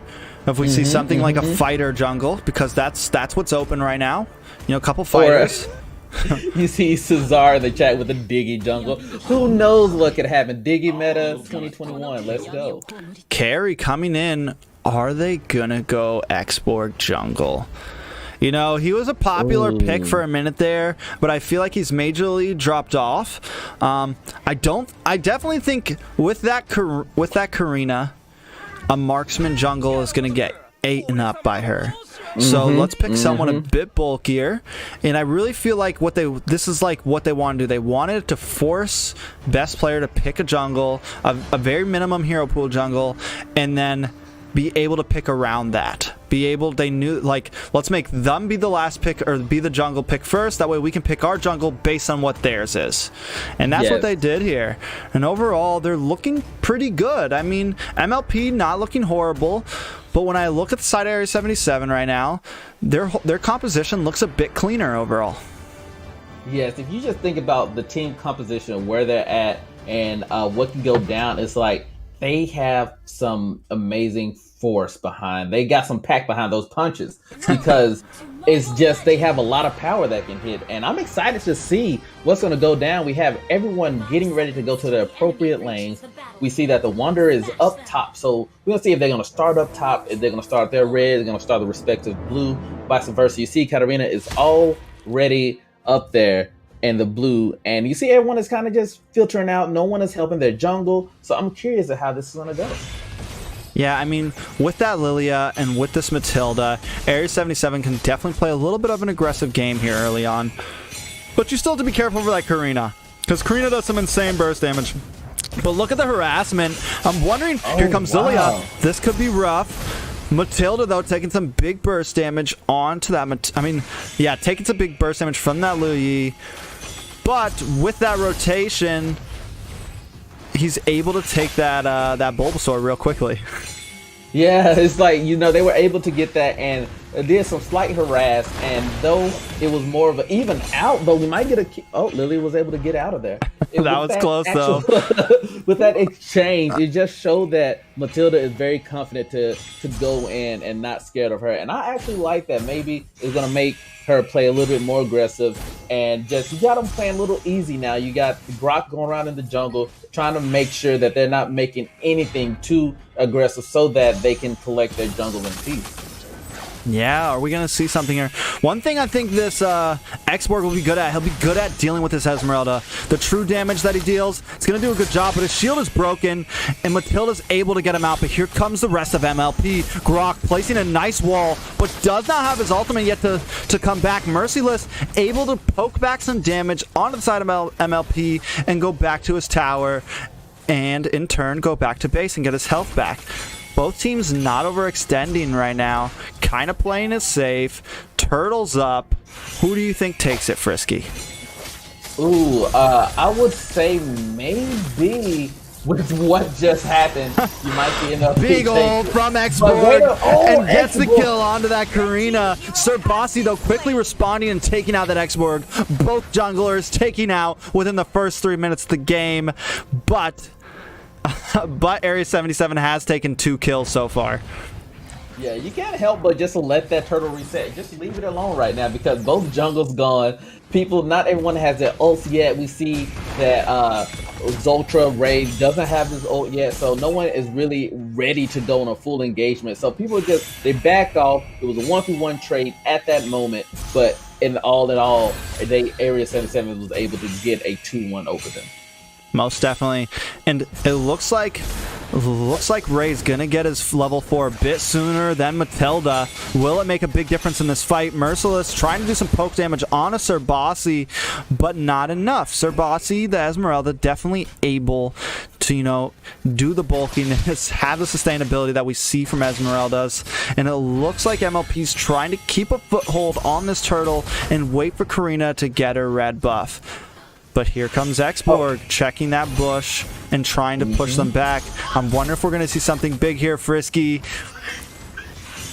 This is intense. You see, they go in on Matilda just to push her out so that they can, as you can see, get the jungle control. And that's exactly what just happened. They used just that little bit of space to take full control over the jungle, but Paquito gets the turtle, but in comes X-Borg with the ultimate and takes out Nicolette as Merciless takes out Lao Yi in the back line. We are seeing Esmeralda over here. She is alone. She's being chased down. Yato on her trail, and in comes X-Borg to help secure the kill as Yato finishes her off. They're now pushing in on this mid lane. They're going to take some gold plating from this tier 3 tower and take even more of an advantage. Area 77 playing a wonderful second game. Wow, to come out on top to get those kills and turtles. And honestly, Paquito came out of nowhere to steal that, and I was just amazed that he was able to take that steal and they was able to capitalize on that whole in turn and get the kills to follow up on that. Most definitely. It almost looked rough for them at first, and then they just came in at the right time. You know, they split up MLP, and one of them is able to take out Lao Yi in the back line. You got X-Borg in the front line, taking out someone else, and then Esmeralda's out of position. And just overall right now, I kind of think MLP needs to play a bit of a tighter rotation, you know, because it looks like they're getting beaten up when they get split up. Oh yeah, most definitely, and it looks like they know that they're doing that. They know how to split them up, and it feels like that they're now, maybe MLP is against the ropes. And what's something interesting I haven't been seeing is that you haven't seen Alice or the Yuzong, you haven't seen them engage in these fights. So this has just been solid 4v4s against each other without your top laners. And in that retrospect, it looks like Area 77 got this right now. Yeah, I feel like earlier, you know, we did see that Paquito rotate down, and I'm wondering why Yu Zhong didn't follow, you know, and that's definitely a bad play on their part. I think he needs to be following this Paquito around. They need them, but look at Paquito doing some huge damage onto them, but now he's trapped. He's able to just flicker out past that wall, and here comes Area 77 to back him up. Alice rotating all the way from the bot lane to the top, trying to do some poke damage, and we missed it in the bot. There goes Alberto securing a kill onto Yu Zhong and following up by trying to take this turtle. Area 77 playing a better game than we've seen them play yet this season. This is amazing. I'm utterly shocked, but in the best of ways, because they are rotating. They are taking objectives. They are isolating. They are doing all the key things you would need, even a little taunting, to get maybe just enough to get under their skin to keep this snowballing in their favor. And I'm excited because this is what this is all about. I'm not saying the Yu Zhong ult that I thought I would have saw to go in to maybe interrupt certain things. I haven't seen Yu Zhong at all. You can reposition your team. Yeah, I just this feel is crazy. I'm just wondering what regrets, like what the plan is right now. Every time there's a team fight, normally when you have a Yu Zhong, you see him like every time a team fight happens, he's flying in with his ultimate. He is there. That's one of the reasons why he's why he can be a good pick, because he can rotate from whatever side lane he's in to a team fight almost instantaneously and help turn the tables. But I just feel like we haven't been seeing the rotation from him at all this game. Yeah, and I think that's a big mistake. Like you said, that's one of his major things in his kit, is to be able to get anywhere quickly by himself. And even they have Lee, who her ult can reposition and redo it for the teams. And it's just, you're not seeing these plays, and I wonder what's going on. Oh my god, Karina jumping in, trying to take out that X-Borg, but immediately gets melted back. Sir Bossy now in the tower, taking some huge damage, tries to ult in, but gets taken out. Though Lao Yi, no, Matilda gets away, and Lao Yi secures a kill onto Matilda. They're finally turning tables, but then Ray taken out. Look at this Alice just jumping into the back line and clearing them up. But finally we see YZ coming in. He does secure a kill onto X-Borg, but then quickly gets taken out by Merciless the Paquito. Why is MLP still fighting? Now we see Lao Yi go down. Esmeralda goes down. Karina trying to come up and maybe save the day. But look at that when you're touching on play from Marcuti. Able to stop her in her tracks, pop her ultimate, and tell best player, get away. Frisky, look at these. I mean, MLP falling behind here more and more. Can they save this game? This gold gap is just getting bigger and bigger, and it's gonna get to the point to where it's gonna get out of control. And you saw Cutie, you saw Alice able to get in the back line, and they try to collapse on her. But when you have that many minions around and a couple of champions, she's just gonna get all her life back, even under tower. And that's what we saw happen. And she was able to come back around and get another kill because she was in their back lane. And it's just these little plays that you don't think about, that's just coming in to bite them in the butt, and they're able to probably get the last dragon, the last turtle as well. Yeah, they're definitely securing that turtle. I think at this point MLP just needs to back off and not even engage in these fights. A nice wall from Grok, but with the movement of that Matilda, X-Borg's able to quickly come in. Area 77 wants these fights. They want to keep coming in. I mean, normally we see how you doing huge burst damage when she gets that set like that, and she barely did anything to them. Esmeralda maybe a little out of position here, trying to come into the back line, and quickly gets pushed back into her middle tower. Area 77 roaming the map, eating up jungle. Next, they want this blue buff. They wanted a red. They're coming. They are coming, Frisky. This is great. And you see Marquis Cutie using her ability to get across the map very quickly, just ever so slightly, and they're able to rotate as a team, and they're just going from one objective to the other as a unit, as a group. But with that being said, Lee Yu's ult was able to reposition behind them, and maybe this could be the engagement. Oh my god, huge damage though. I mean, this is what I was talking about by Alice. She flicked right into that tower, stunned them all with her second skill, and then the rest of the team just able to clean up. And her overtime damage, her I forget what it's called. Either way, Sir Bossy getting taken down. another 4-0 take on the side of Area 77. They're taking more. And what I meant to say, the DPS, the damage per second, that just stacks on top of everyone else from that Alice, you know, it just helps really secure these team fights. It's scary because you think that, hey, we have the jump, we have the numbers to get them. But when there's an Alice that comes and bites you in the butt having all those numbers, because usually she will out heal the damage that is getting put on her, and that's exactly what happened in that fight engagement. Yeah, most definitely. And at this point, they don't need to be too aggressive. You know, we talk about it all the time, you don't want to get too crazy. Last game, they played a nice, smooth game, and this time it seems like they're going to do the same thing. Lord's up.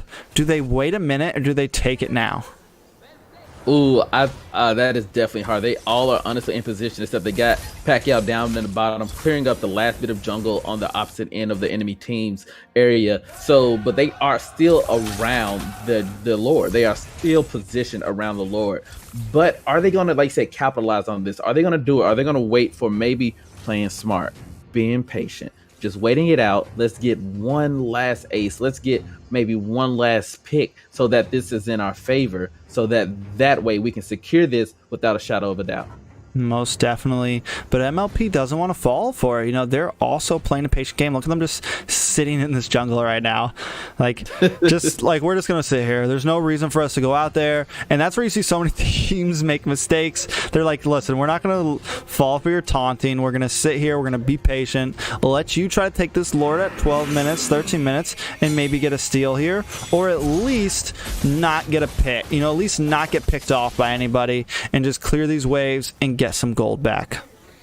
Oh yeah, and we're finally seeing some type of movement. You saw that they were able to push the full bottom turret. Now if you look at this, you see the bottom turret's getting fully pushed. You see them now collapsing onto the Lord. What are you going to do? Are you going to get Lord, or are you going to save your objective? And it looks like they saved the tower, but in that case they gave up and imbued an empowered Lord. Now what they're going to do, what do you think?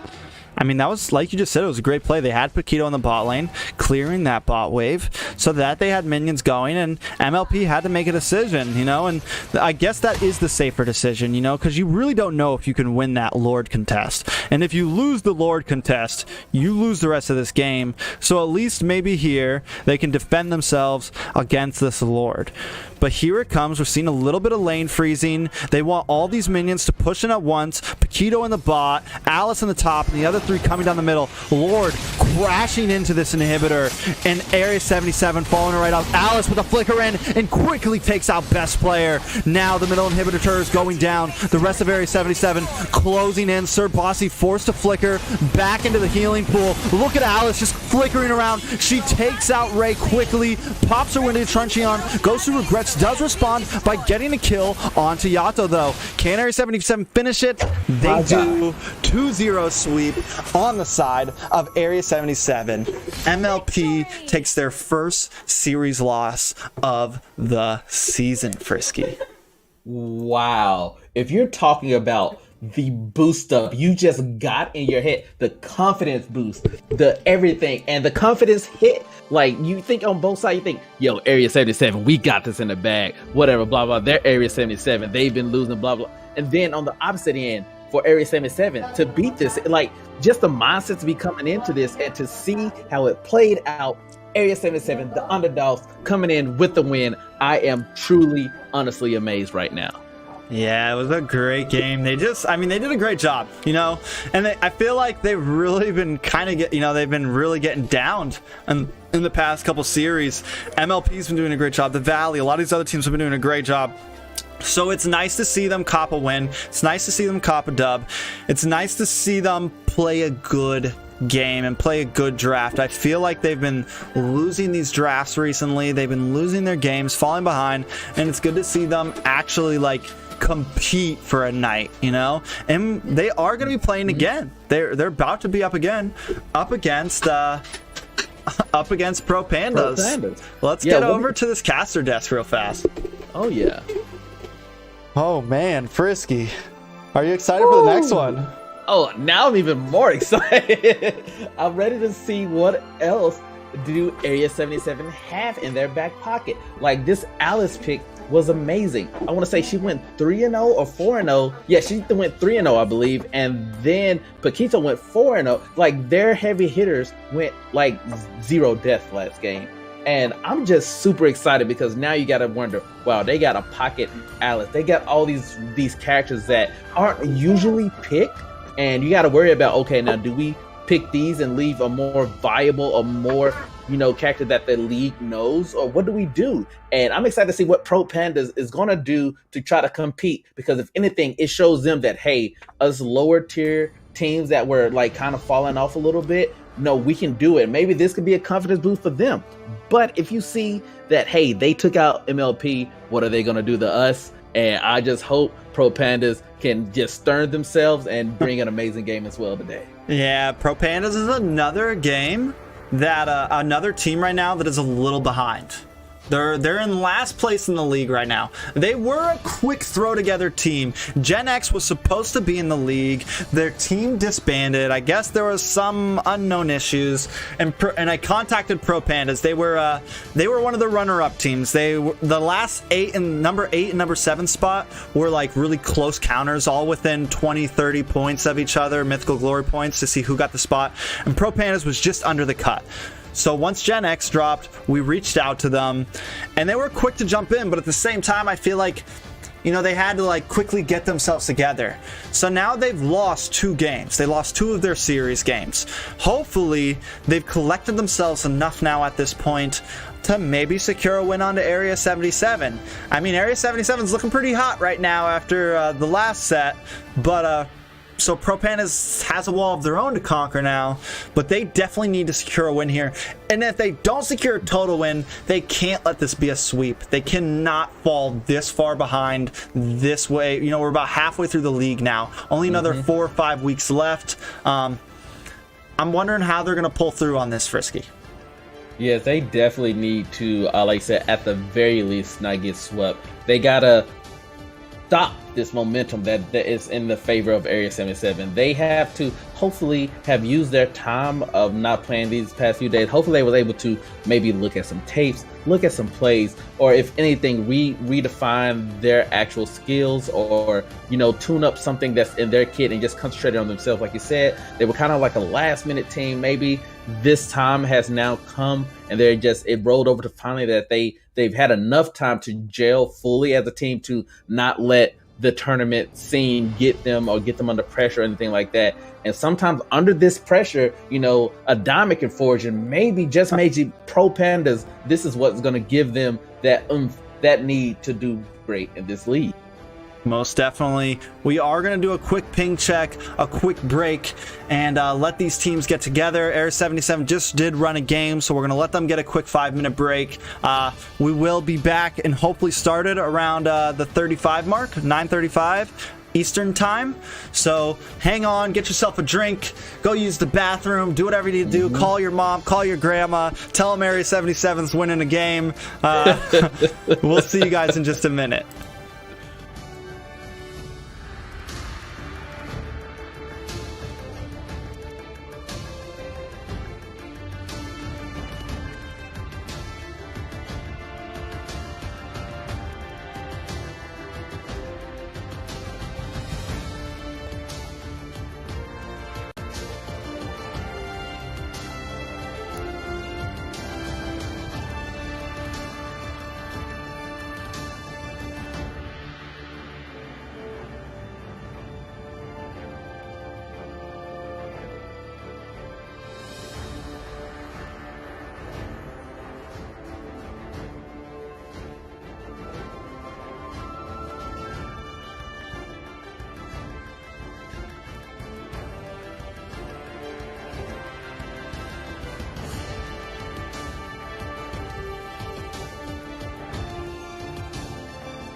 備はいい？出発だよ。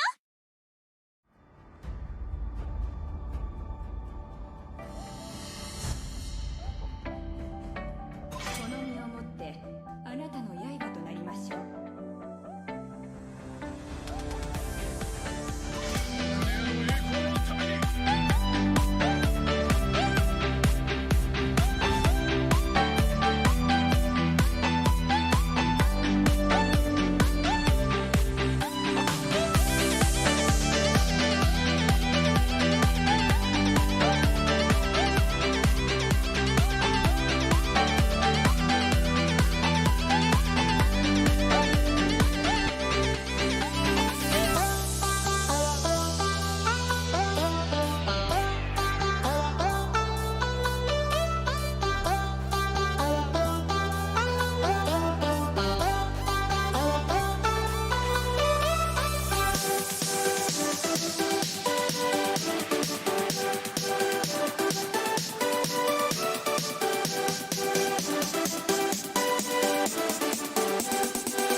of the stars is restored to the castle, and it's all thanks to you.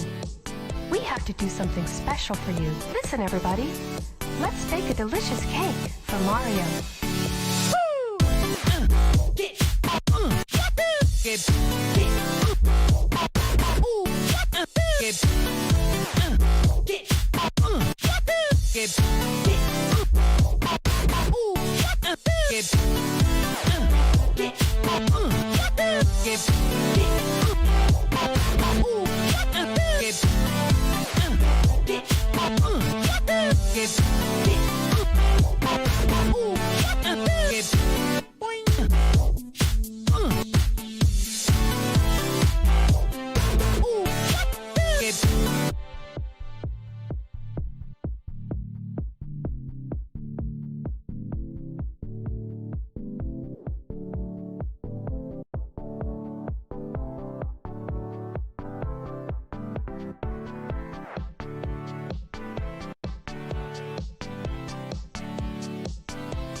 All right, the teams are ready. Their ping is good. And we are ready for the final series of tonight. We are going to see Area 77 versus Pro Pandas. We just saw Area 77 do very good, and like we talked about before, Pro Pandas is a little bit behind. I'm not going to waste any time. We're going to jump right into these drafts. And how do you think it's going to go in this draft session, Risky? Ooh, watching Pro Pandas play early and casting on one of their last matches, I don't want to say I'm down about them, but I'm hoping that they will have seen the last game and now that they know how Area 77 is playing, I hope that they will honestly use this banning phase in their favor to actually ban the key players and the key champions that they were using these last few games that we were able to see, because this is what we're going to need for them to do to weaponize this banning phase to be in their favor. Yeah, and we're seeing already the Matilda ban. Again, not a most unusual band. We've seen her do really good in a lot of games. I'm wondering if Yato is going to kind of just go with what they've been going with. Some of these ADCs, we see them take out Paquito, and I'm surprised because up against MLP, we saw Paquito played, I think, in every game. Yeah, he was. He's been there. And like you said, they banned Paquito. So I wonder if they would just be doing something just to make sure that they don't get them, or if they just want to still show off and show out their versatility in the champions that they can choose, as in a sense that they might be using this time to say, hey, and put the whole league on notice, that letting them know that we have a full roster that can utilize several different champions, and we don't just need these clutch champions, these certain picks. We can use anyone and still pull out a win. Yeah, most definitely. Also, I don't know if these teams know each other as well. You know, I know that Area 77 knows a lot of the members of MLP, knows a lot of the members of the Valley. So I think these two teams may be a little less comfortable with each other, so we're seeing some more usual bans here, you know, nothing too targeting, kind of just feel, you know, taking out what they would take out in a ranked game, you know what I'm saying?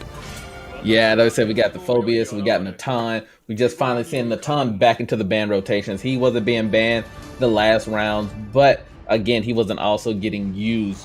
So I can see that, like you said, going back to just a more of the regular banning phase thing, the more of the regular thing. We don't know each other that well, so let's just ban kind of the typical things. So Natan is definitely up there to be banned, and I can understand why, because he is someone that can be dangerous in the jungle and in any of the side lanes. But to have him come out and ult you, getting ulted and getting hit from different ways, I can see why as well. You can see them, you see the whole team is banned at Lilia, so it's that just was definitely a target. Yeah, that was that one right there. Someone's been doing their research. They watched the last game because they know that Lilia is somebody dangerous, and as well, YSS is just one of those bans that you just ban. Yeah, I love, you know, and I know we've said it several times, but YSS seems to be a permanent stick in the banning phases recently. Pro Pandas coming in with that immediate Esmeralda pick. an area. If they would have locked in that Hanzo, I would have shut my phone off. Oh god, yeah, I was like mouth agape. It was open. I was like, wait, what just what's about to happen? Looks like we have that Lunox pick open. Which Lunox is going to destroy that Esmeralda in the late game. Just melt her down. Should do a great job. Maybe followed up with some more burst damage with a Gushin. We haven't seen that many Gushins, and I'd be surprised if we saw one. Are we going to see this Hanzo pick? We haven't. Alberto, this is he swaps up Gal's Cutie to lock in the tank quickly. But definitely some little head games going there. Alberto hasn't been on the roster the past couple days. This is one of our first nights seeing him really play, and we can immediately see some of the change in their gameplay. Savage No Carry hovering over this Odette. What do you think about that? Oh man, I could have let you kept talking because you've been gunning for that Odette spot, so you know what all Odette is able to do. So I'm wondering what they're actually going to do, who they're going to have to be their main mage bursting, their main mage getter. And you can see them just cycling through with the little head games, let them know that we have a variety as well that we can use. But what will Savage No Carry actually pick? Is it going to be that Haya? We haven't seen Haya get locked in yet. He swaps up Saku as cute, and instead of immediately picking a hyper, he just puts in an offlaner. So now we're looking at, I'm guessing it's going to be a tank pick. It's going to be this Jawhead, and we have both offlaners. We still need a hyper and a support from the side of Pro Pandas, and I'm wondering if Area 70 is going to decide to bring in their jungler now, hovering over this Barats. Oh man, that's going to be something interesting to see if they will try to go pick into Barats. But again, is so versatile with these picks right now of who's going to go where. And Alberto goes with Hayabusa, actually. Yeah, I think after seeing it, it's like, wait, oh, we forgot that's still open. Let's put that in the rotation real quick. Definitely, like I said, Hayabusa has been one of those ones, along with YSS, kind of been stuck in that permaban situation these past few games. And now that he was available, maybe just showing him and letting him know that, hey, Haya is still here. Now they were able to go ahead and get their jungle, and we'll see. Like I said, Alberto wasn't around earlier, so in the past couple games. So now that he's here, let's see what his jungle can do with this Hayabusa. Yeah, I'm excited to see it since we haven't seen it. I'm wondering if they're going to just go for these, try to ban out Savage No Carry, and take out a lot of these jungle picks. They have their jungle pick locked in. It went pretty well for them last time, taking out a lot of these jungle picks against what was his name in the last one?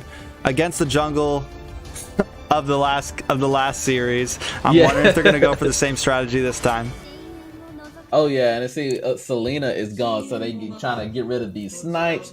They're trying to go ahead and play safely to ban these certain characters that you need to be banned. That's your typical bans. And like I said, they got Lancelot on the other team. Now we got Roger. We are definitely aiming for not only your like assassin, but your jungle picks. They're trying to go ahead and snipe out the rest of the jungles and seeing who will they bring, who will Dean actually ban. Will it be another jungle, or will it be someone that's more targeted towards Area 77's playstyle? I'm curious to see what they're going to do on this last pick.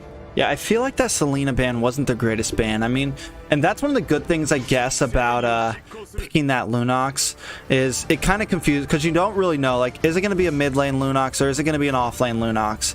And, I mean, personally, you just kind of have to categorize it as one when you're banning, because you just wasted a ban on a support, when most likely that Lunox is going to be their mid lane support.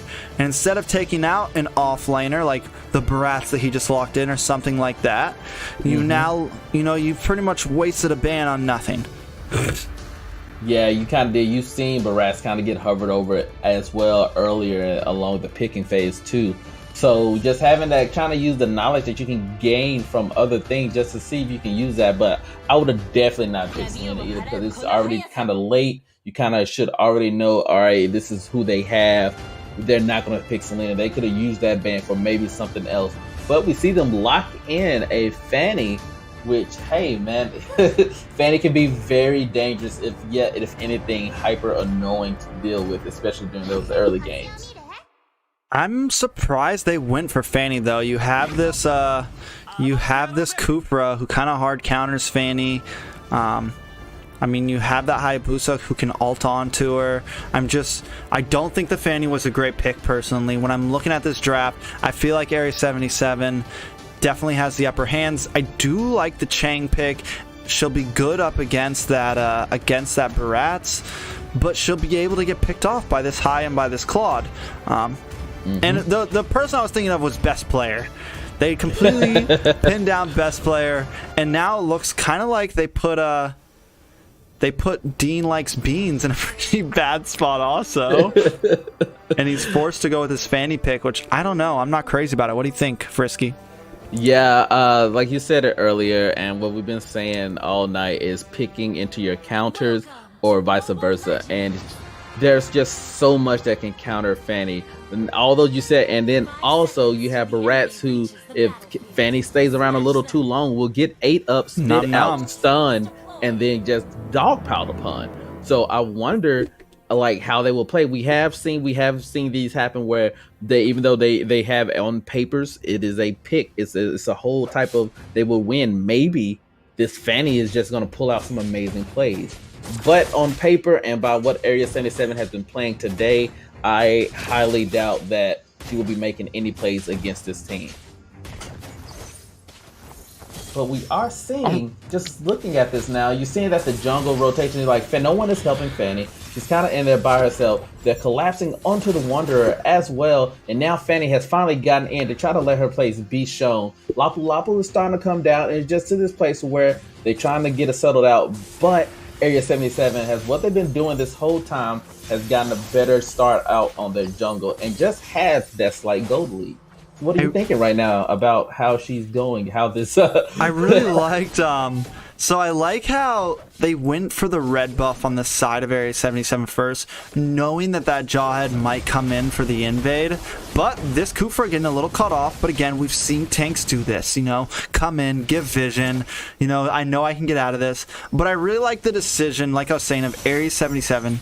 Instead of going for the blue buff, which you would normally do with an assassin, like, we're going to get this red buff first because we know that Jawhead's going to try to invade.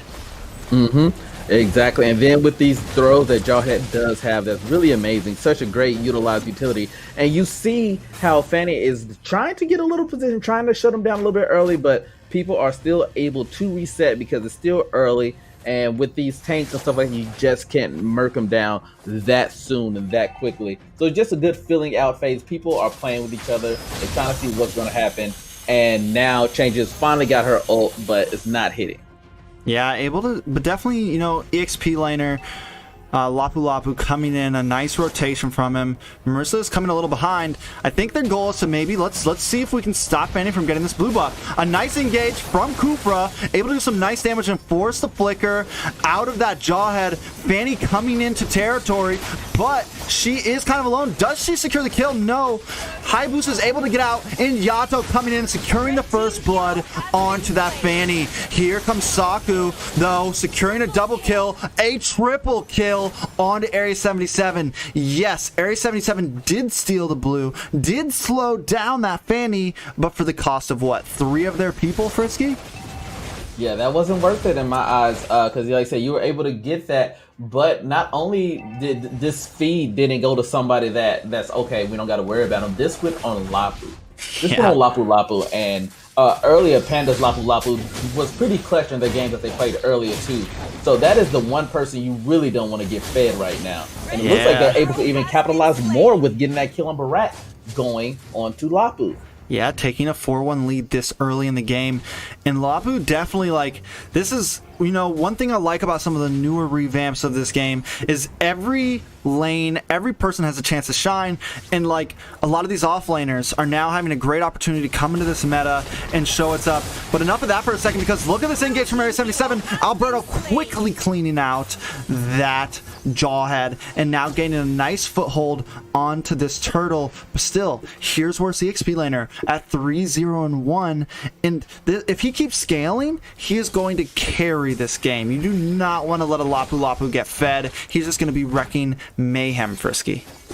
Yes, with his shield, with that, like having shield, having high damage, having like just being able to do almost everything you need to be done to a team, and then they actually was able to get that turtle as well. Area 77 is still at least trying to keep a hold of this jungle, and they're not going to let that kill deficit hold them down. Right now, they're technically still in the gold lead, even though they have the deficit in the actual death. So that just goes to show you that objectives matter. You need to do objectives, and that now everything else can roll along as nothing else changed.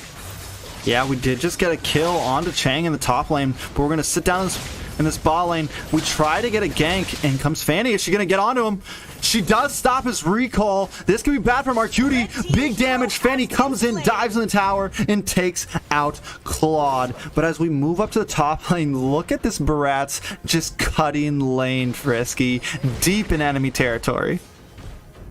Oh yeah, he's back there. He's clearing that wave, and it is ridiculous. And now just look at him just bullying under tower Lapu Lapu. And now maybe that's going to give him the chance to go help out the rest of his team, or something's going to happen. Fanny got the bottom tower. This Fanny might shut me up. Yeah, definitely stopping. And Cooper just didn't have a second skill. Used it a little too early. A nice ult coming in from Chain, backing off Area 77. They do secure that bottom tier tower. But still, Area 77, even though it's a minuscule, they've been holding the gold lead this whole time. And it just shows their capability. They're focusing on this farm.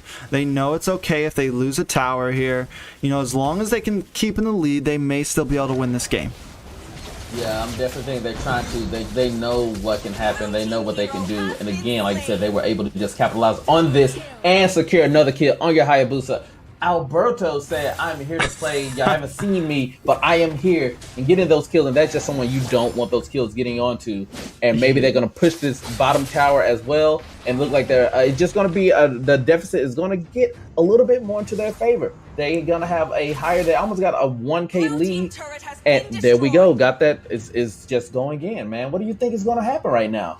I think Area 77 is definitely, you know, I think the fact that Pro Pandas got that tower earlier, it's okay. They knew they had a gold lead. Now they're going to secure their second turtle, most likely, which they do.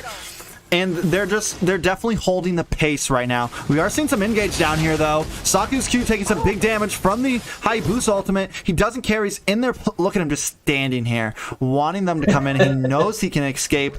Fanny definitely at a disadvantage. There's been a few times where like Fanny has had to come into the fight a couple seconds later, you know, because every time you see Cooper in that ball mode, in that second skill, you notice that Fanny can't really go in.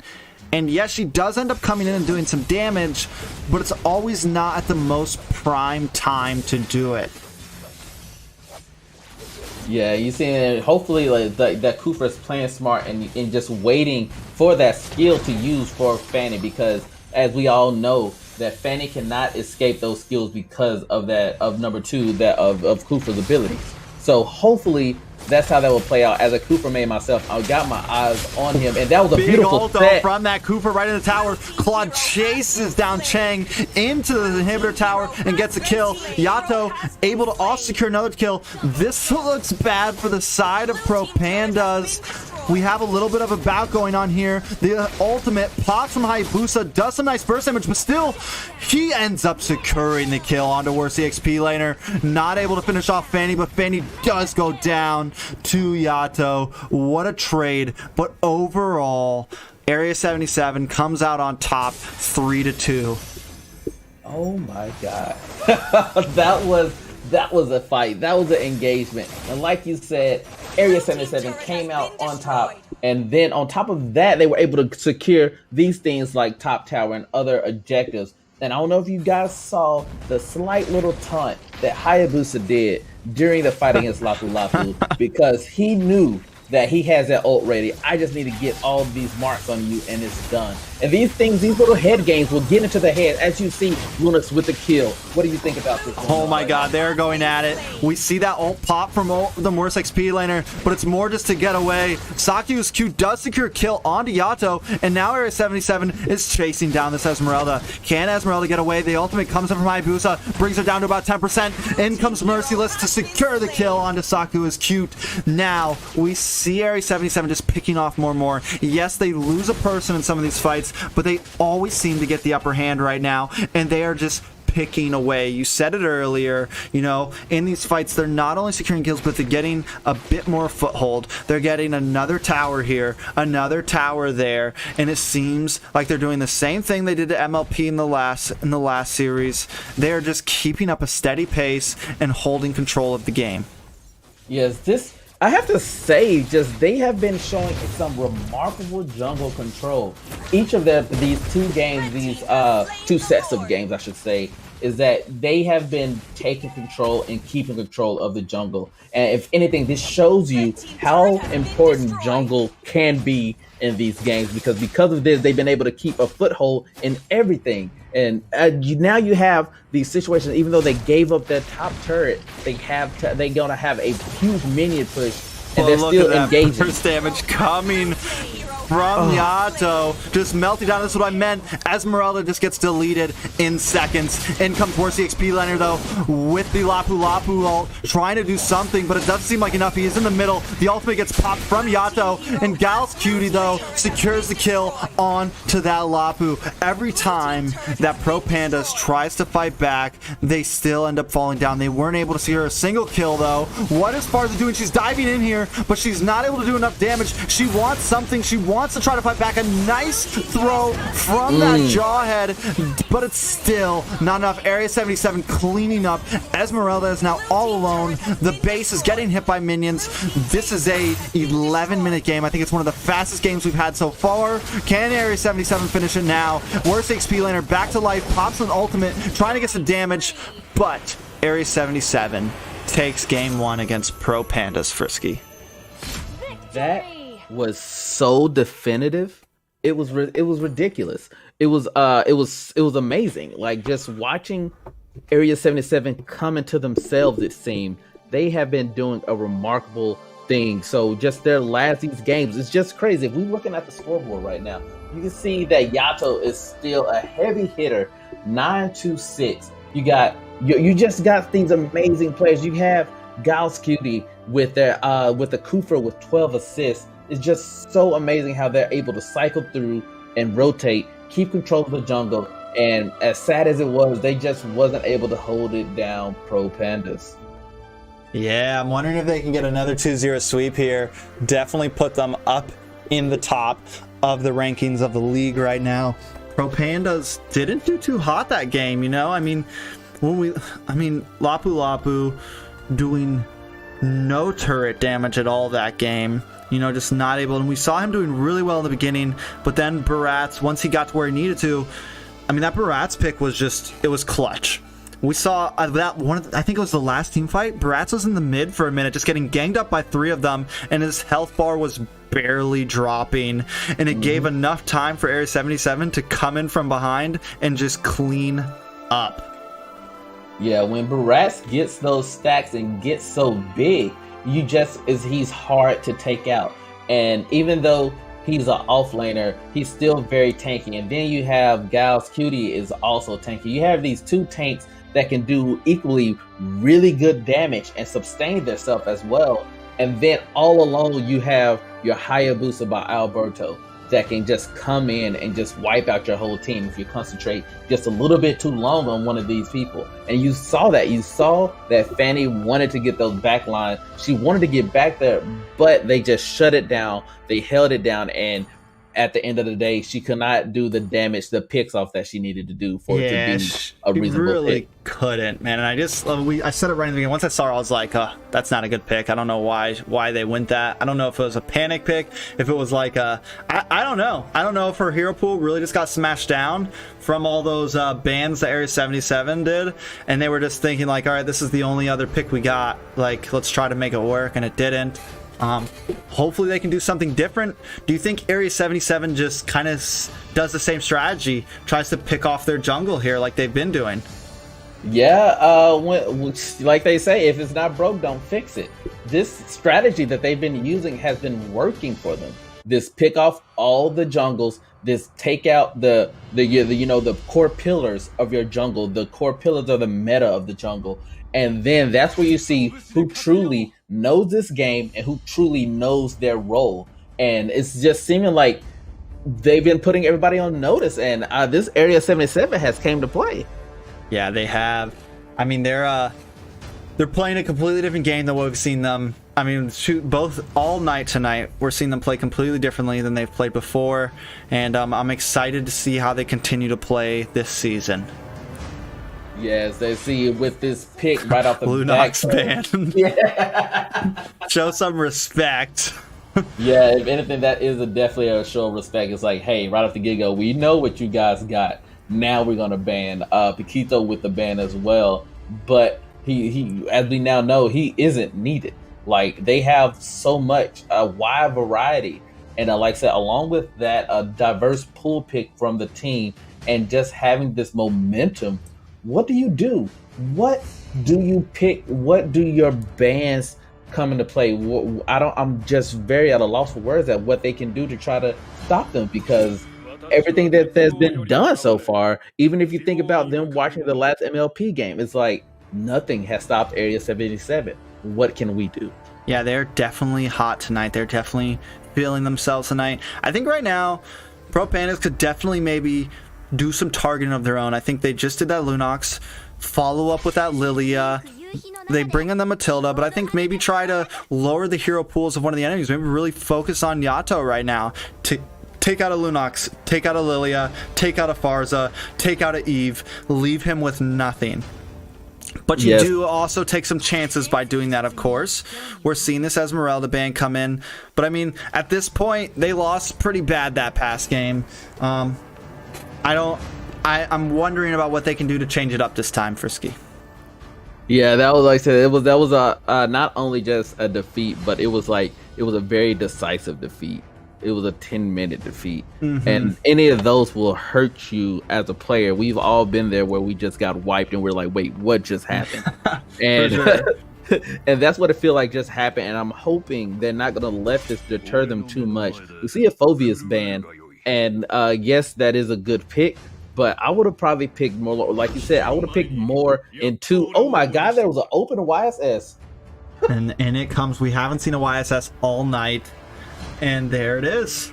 You know, we know the damage it can do. We know the worry that is. And this is one of the first times we've also seen a jungle be first picked like this, and only because YSS seems to be such a priority to these players right now, Frisky.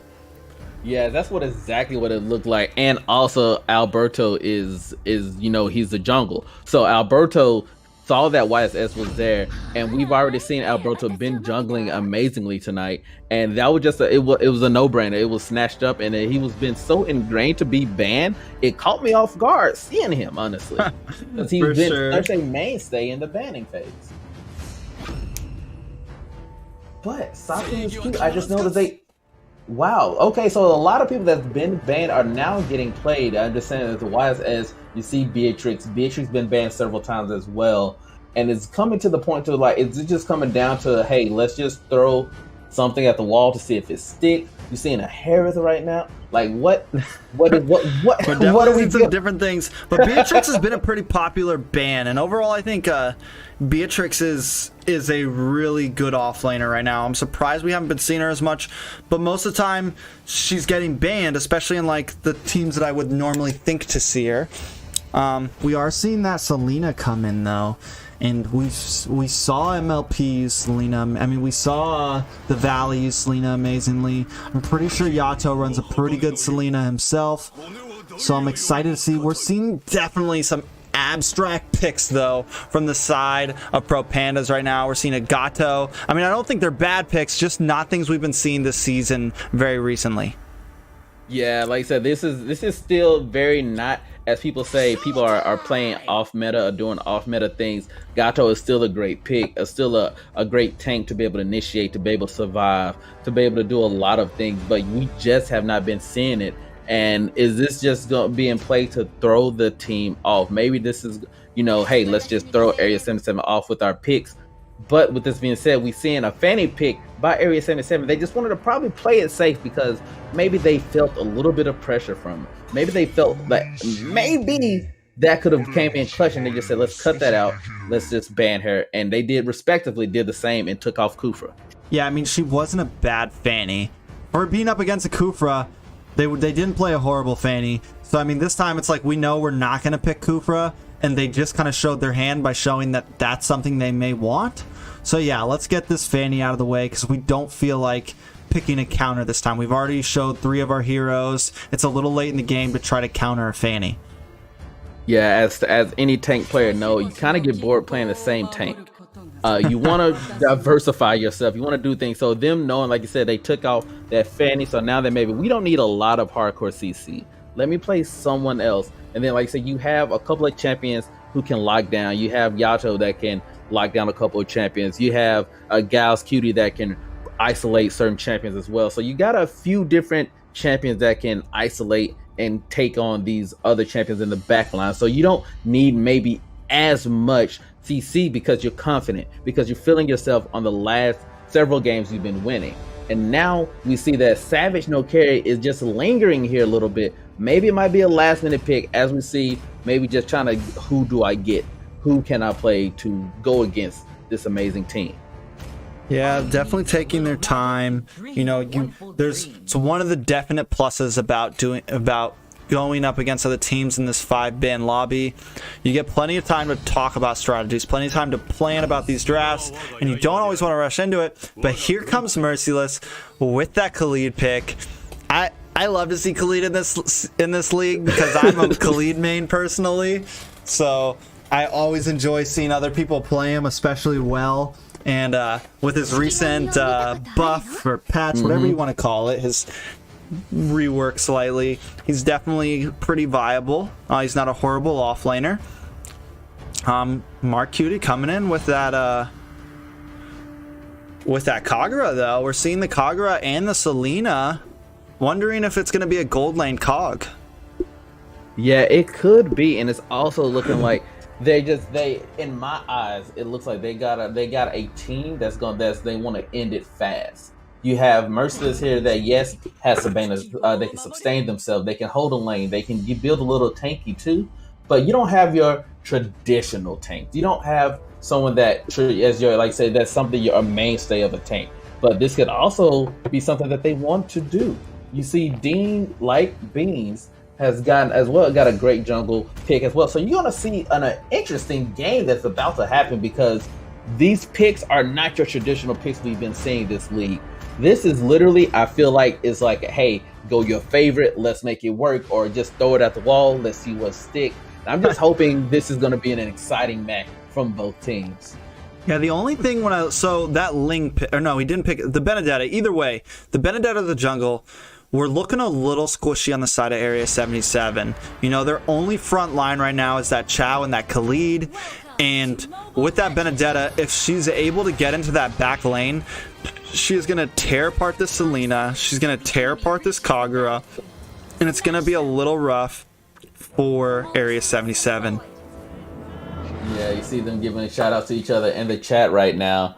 The respective jungles, and it just I'm very curious to see how this goes. We see people, they are setting up in their jungles. It looked like they're already trying to fight maybe as well. You saw that YSS is in his jungle, got those help from the actual Selena, and then going down respectively looking at the opposite team, you say that they are getting their jungle locked down, but they're pressuring their jungle very hard right now. Very, very hard. And this is something that you can do when you have a Khalid on your side. You can definitely play a little aggressive, but they still need to be careful. A nice little fake out flicker there. Going forward, then going back, and the huge burst damage coming in. First blood goes to Merciless on that Khalid. What a play by Area 77.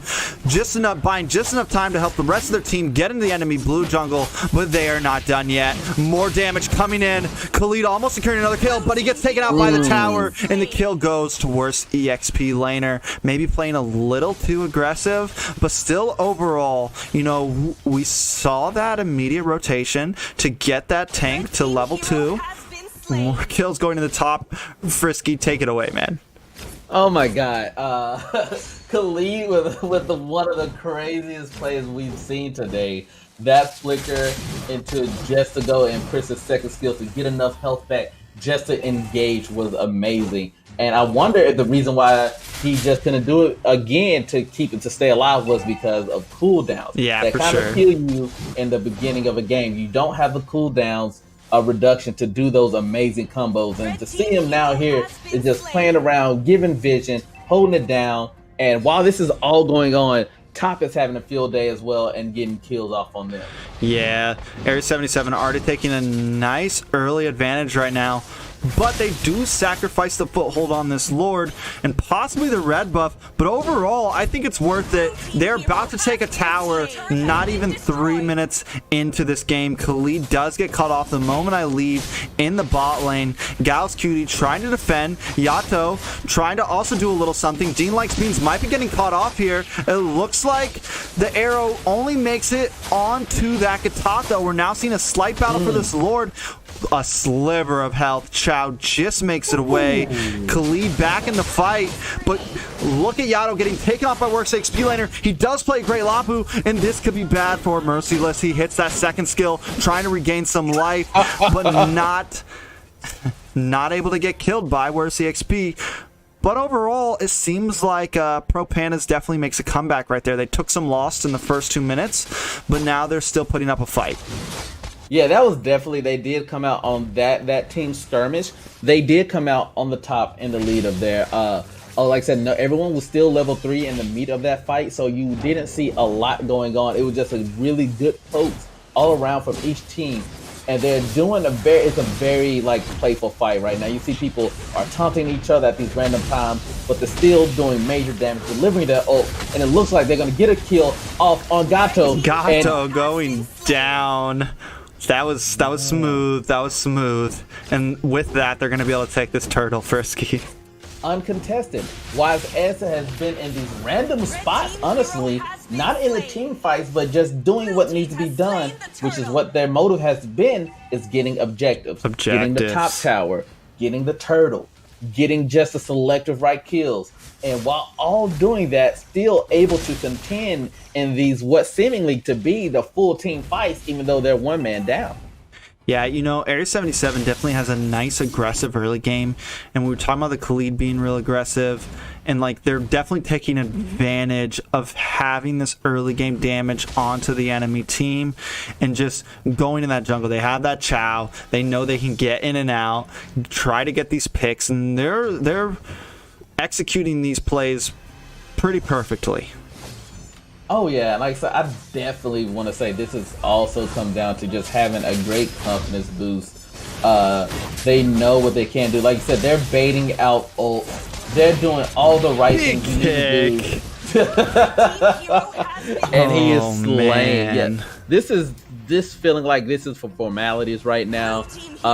Even though they're not out the fight yet, with their Harley is able to get that kill up top.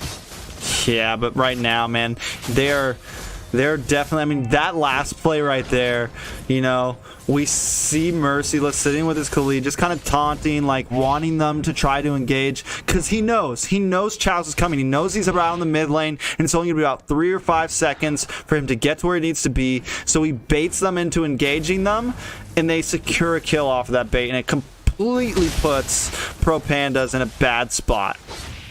Another big kick from Gal's Cutie just coming in, but Yato almost going down. The ult comes in from Gato, but he might be a little too deep. Look at Merciless doing some big damage. That's a shutdown onto that Lapu. And then another kill from Alberto onto that Gato. Yeah, that's what we were saying earlier. And also, Gato, he's not healthy enough to dive too far back in on the towers. He just doesn't have the health to do that just yet. And him doing this, and it's just ending up feeding the team more and more. And though he may be almost useless in the gold, it's just getting those deaths early on, 0-3-1. You don't want to see that from your tank, especially when the opposing team doesn't have a traditional tank. Most definitely. But that Beatrix is starting to scale and do some damage. She's able to take out that Kagura. But while all that's happening, we have Albert securing another objective. The turtle does end up going to Gal's Cutie. I don't know if they did that on purpose. It's definitely not a bad spot for the buff to be. Giving your tank that shield could be helpful. Yeah, I was thinking the same thing. I first thought, I was like, why would you take that away from YSS, but also then again, like I said, no traditional tanks. And even though Gal is being, he has the tank emblem, so you want to give that to him so that he can have just more cushion to go and initiate these fights, because he'll have that shield from it. Mercy, let's just playing a wonderful game. And though he does go down, he's able to take out Benedetta, the other team's jungler. And it looks like Savage No Carry could be in a bad spot here. He gets picked off by Marcuti the Kagura. Gato not able to do anything. And another pick off in the top lane. This does not, I mean, they are just dominating. Area 77 blowing through Pro Pandas right now in game 2, just like they did in game 1. Yeah, these have been definitely definitive things. If anything, at least they can take solace in knowing that it might not be a 10-minute defeat, because they are holding up a little bit better. But with these kicks, oh my god, Gal's Cutie just destroying them. Alberto though taking some big damage, but he's still able to secure the double kill and take out Beatrix. Does he want to keep going? Do they want to keep pushing? They have Pro Pandas in a corner right now. We're only 8 minutes in, and they have a 5k gold lead. Off the screen, Kagura taking a kill, but this could be bad for Alberto. He is taken out by that Gato, but I would have rather seen the kill go to Lapu. Lapu, Marcuti in a bad position also, but not too scared. Hanging out, gets a nice stun onto that Gato. Is Gauss Cutie gonna come in and try to secure a kick here? They have him cornered. Oh, he flickers through the wall. Pops his first skill. We're seeing a bit more things go off in the swap room. They are trying. He gets the knockup. He kicks. Oh my god. Able to kick on to that Harley and take out Area 77 showing up right now. That was so smart.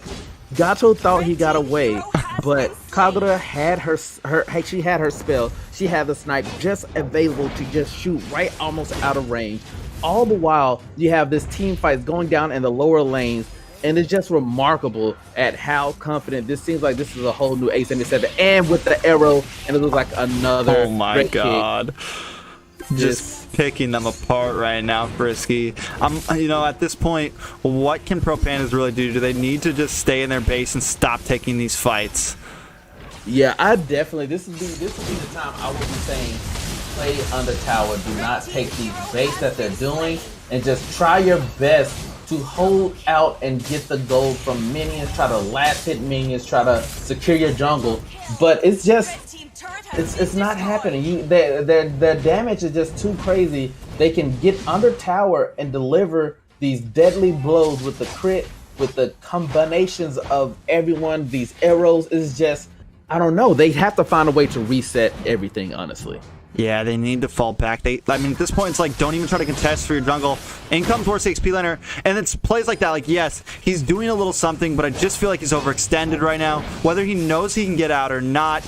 In comes Merciless, able to dodge the stun. He does actually get hit by it, but still, it's not enough. Benedetta trying to come out. They're trying to push Area 77 out of their jungle. They want them to get out. They need to be able to start securing these blues and do something here, but the arrow comes in. Merciless following up with a first skill, doing some poke damage onto that Beatrix, but it looks bad. Beatrix able to respond back by taking out Khalid. Gal's Cutie has to leave, but while all this is happening, what is YSS doing? What is he doing that we've been saying he's been doing? Securing objectives. The First Lord goes to Area 77. It's crazy. Like, you cannot count him out.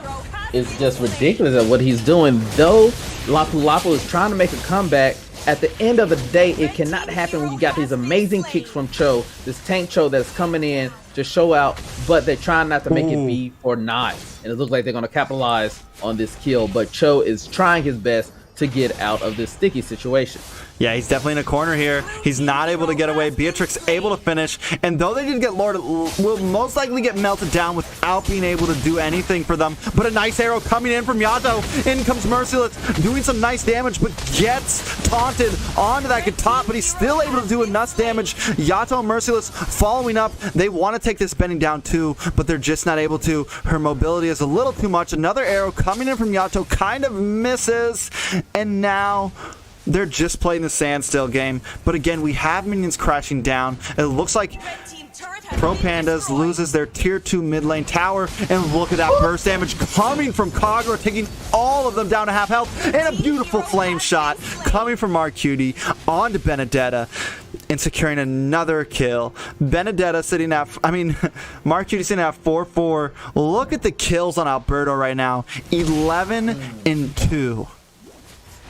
I know this is one of those moments where you want to just yell out, is this a classic? Because this has been going crazy in their favor. Though that ult was amazing by Gatto, and will they be able to capitalize on it? It doesn't look like. It just wasn't enough. You know, he comes in and he still takes the damage from that Kagura and from everyone else. The ultimate getting popped from YSS. The burst damage right now, a huge kill onto that Harley. What was he doing in there? Merciless just sitting in their base, popping his second skill, not even caring. Look at the damage. Is he going to be able to secure a kill? He's not. He's taken out by that Beatrix, but Yato able to secure the kill. Beatrix is all alone right now, up against 3 members of Area 77. They're on the base. They have 1 minion. Can they finish? The bottom Nexus tower is at about 20% health. Area 77 closing in more. 3 more minions coming down the mid lane, but Beatrix able to quickly clean up as all members are now back, or just about back, on the side of Pro Pandas. I think Area 77 needs to back off, Frisky. Yeah, they really do. And like I said, you have their tank trying to initiate into these plays, which that's the one thing about being a tank, man, about playing tank. You may see a set that is going to be beautiful, but if you're not communicating that set with your team, it's going to be for naught, and you're going to end up wasting your ult, wasting a precious resource that you will have to wait for. And during these times like this, you can't afford to wait. You have to have everything ready. And it looks like the team now, Area 77, is pushing in with the bottom tower, half health on the center, and it's just like, this is going to be game. Oh my god, yeah. At this point, it's like, it doesn't even matter if you communicate. When you're this far behind, when you're 7k gold behind at 13 minutes, you don't even try a fight. You just defend. And I feel like they just keep trying to push a fight. Like they've had great sets, they've had great moments, but they're still losing Area 77. Though they are able to take out 1 member, they lose the game. Area 77, 2 clean sweeps in 1 night. Great plays by them, Frisky. Oh my god, this has been amazing. Area 77 has definitely put themselves on the map, and I think now with these 2 definitive sets of winning, I think they have put themselves on the notice for people to know that, hey, we are back in this league. Do not count us out yet, and you better beware, because they have got a tighter ship. They know what they need to do, and this is just going to bolster the confidence of this team and put everyone on notice. And especially if people have not watched this game tonight and don't know what Area 77 can do, it's going to be dangerous. Most definitely. I think, with this, we're at the end of week 2.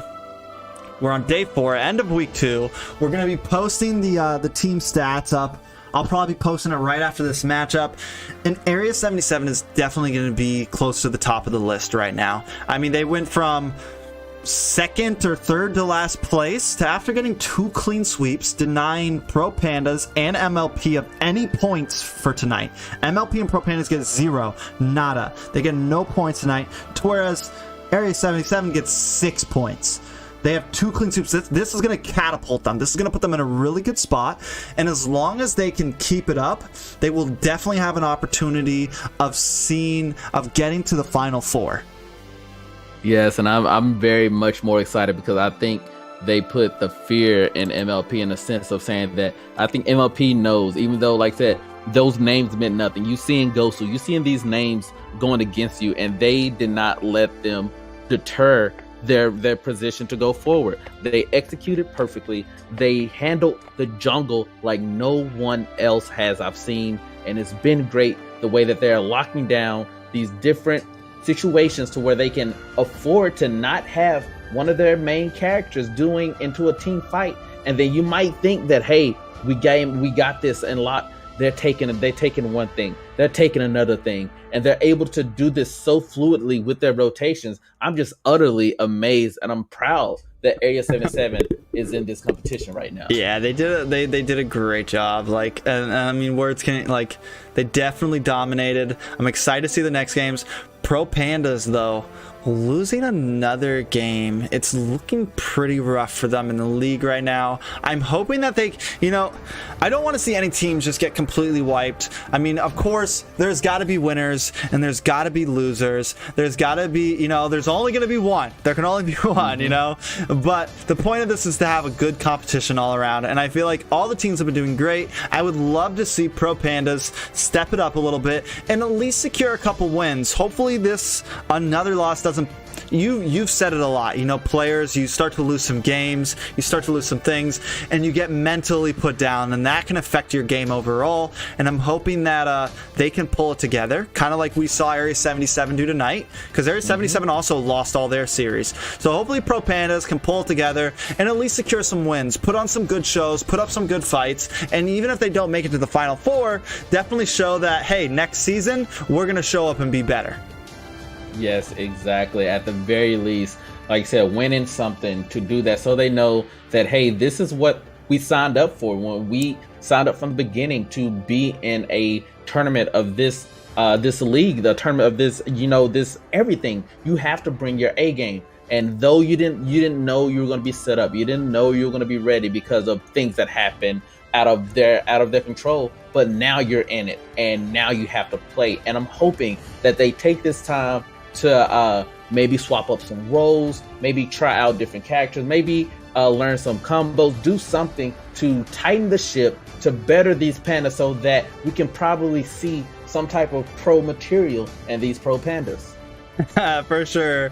Well, we are closing to the end of the night. If you guys haven't, make sure you shoot a follow to Frisky. He's a great caster. You know, he's been doing a great job. This is his second night. You will most likely see him again. His link is in the description. Also, we will be live again in 2 days, Tuesday, for day 5. We have some more great teams going then. The league is only just reaching around its midway point. If you guys haven't, joined the Discord. We are consistently posting stuff about these events. We will definitely have more events coming. December, there's some things maybe being happening. January will be season 2, M3 coming up. Go BTK, all that good stuff. Yes. Any closing statements from you, Frisky?